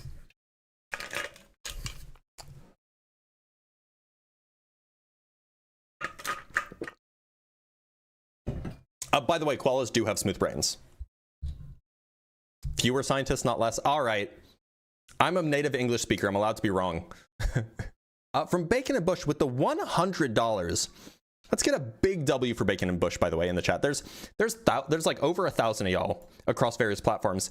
Let's get, you know, I don't know, at least 500 W's from Bacon and Bush, because that's a huge donation. Thank you so much, Bacon. Let's read it. So I'm socially liberal in just about everything, and I'm pretty far left, but I had a dark childhood, and I have a problem with kids being hurt. I need to understand how gender-affirming care for kids isn't permanent. I'd call, but I think it'd be disrespectful. Look, so I can understand that, like, procedures on children is worrying. Like, if you're not super familiar with, like, all of the science and all of the research that has gone into this, you might be worried, like, what are you saying that they're doing to kids? But look, we do things to improve the lives of kids all the time. Like, I'll give you an example. I was diagnosed with ADHD when I was like 9, right? Now, I was a child, and and I was given ADHD drugs. I was a child. ADHD drugs have an effect on the brain, at least to some extent. And yet, my mother and my doctor and I all agreed that this would be helpful, right? And it turns out that they were right? This is something that everybody consented to. Now, it's not clear that there are not permanent effects on the brain as a result from ADHD drugs, but we give those to kids. There are also other, like, I also had major surgery when I was 12, almost 13. I had major surgery, and I didn't even consent to that. I was unconscious, right? But the doctor and my mom made the right decision, right? To make sure that I could live a full life. And so, like, we do that for kids. And especially when they're asking for it, like, I don't know. It seems like if a kid is asking for it and the parents are, like, they're looking out for the best interests of their children, right? If the parents are also understand that this is in the best interest of their child, and the doctor realizes that, you know, there are risks, of course, this can be like a permanent thing. You know, there can be permanent effects anyway. If all of those people are well informed, then, like, why wouldn't we be okay with it? Like, I don't know better than, like, the kid's doctor. I don't know better than the parents. And beside that, gender affirming care, at least like hormone replacement therapy, is generally it's generally reversible for at least a few years. So, like, that's not really an issue. Now, if you have a kid who's on hormone replacement therapy, or like you know, not hormone replacement therapy, I'm sorry, puberty blockers, for 4 years or 5 years, then that seems like it's pretty good evidence that, like, this is what they want, right? So I don't know. It just seems like as long as the kid is actually interested, this is what they're asking for, and they've been asking for it for years, and the parents understand that this is, like, good for them, and the doctors understand that this is good for them, I don't know, it just seems like a no-brainer. But it's a valid question. Like, it is absolutely a valid question. And, you know, it's something that, like, we should be careful about. But fortunately, people are careful about it. I'm sure that there have been cases where it's gone wrong, but, like, for the most part, like, the doctors want what's best for the kids. The parents want what's best for the kids.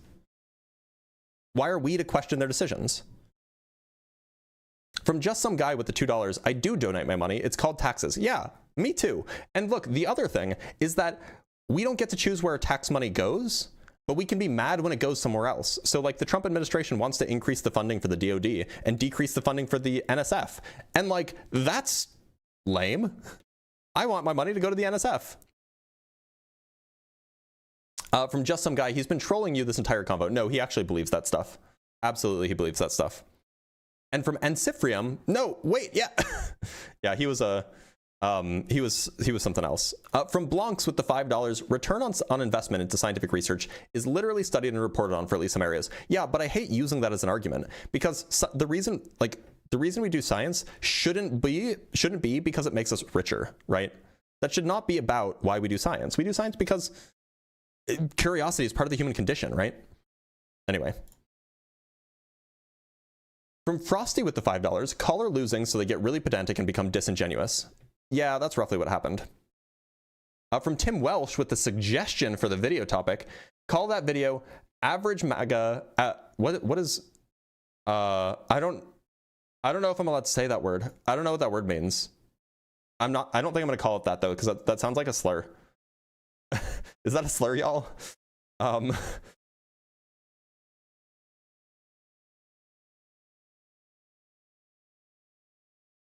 Was I even allowed to say that? If that's a slur, I disavow. I'm sorry. It definitely sounds like a slur. It means a Western PA person. Okay. I'm gonna err on the side of caution and not call it that. We do have some cash apps, by the way, that I should go over. I already read one from Shay. From NS, just to check that it was working. Thank you for the $1, NS. From Cameron Thomas with the $50 on Cash App. This is from 2 hours ago. I'm sorry I missed it, Cameron. But you can see this in the replay later. For your YouTube live, former MAGA, can't believe I ever. Well, I'm glad you got out of it, Cameron. Welcome to the science side. Welcome to the kingdom of science. Oh, God. From David with the $5 for, has a guest ever changed your mind about a subject? Yeah, there was a guy who came on a while ago. I just was not as well informed about like left-wing political movements in the globally, and he came on and he taught me some stuff. I learned a lot. From Haley with the $2 for I wish they listened to understand. Well, yeah, but that's a thing, right? And from Shay again with the $20. Thank you so much, Shay, for funny as fuck today. My face hurts. Yeah, definitely the intro clip of that one will be the koala thing at the end. Definitely just got to be that. But guys, thank you so much for the support. I do appreciate it a lot. You guys make this more tolerable. We do have a few more super chats and then we'll call it a day. From Bro Beezy with the $5, Bro Beast maybe? But Blitz, have you considered cutting that biased money out of science so we may ascend closer to the truth? Galaxy Brain, appreciate your time. Yeah, so turns out cutting money doesn't help scientific funding. And from Jam Adako with the $5, did you know that Albert Einstein was a real person? I always thought he was just a theoretical physicist. It's an old joke, but it's a funny joke. All right, y'all. So it is the end of the live stream. Just a quick reminder, if you want to get announcements as to when I'm going live, the best way to do that is to either ring the bell on YouTube. Make sure to go subscribe to the Dr. Blitz Debunks video, by the way, because the Dr. Blitz Debunks YouTube channel, because that's where all of the clips will be. But join the Discord server. If you're 18 plus, go to discord.gg/drblitz, Dr. Blitz. There's a great community there. You can ask me questions, you can get the announcements and so on. Aside from that, try becoming a member on YouTube. It's like $4 or $5 a month and it supports me. So if you want to see more of this, make sure to do that. And, I'll see you guys on Sunday for more Unapologetic. Take care, everybody.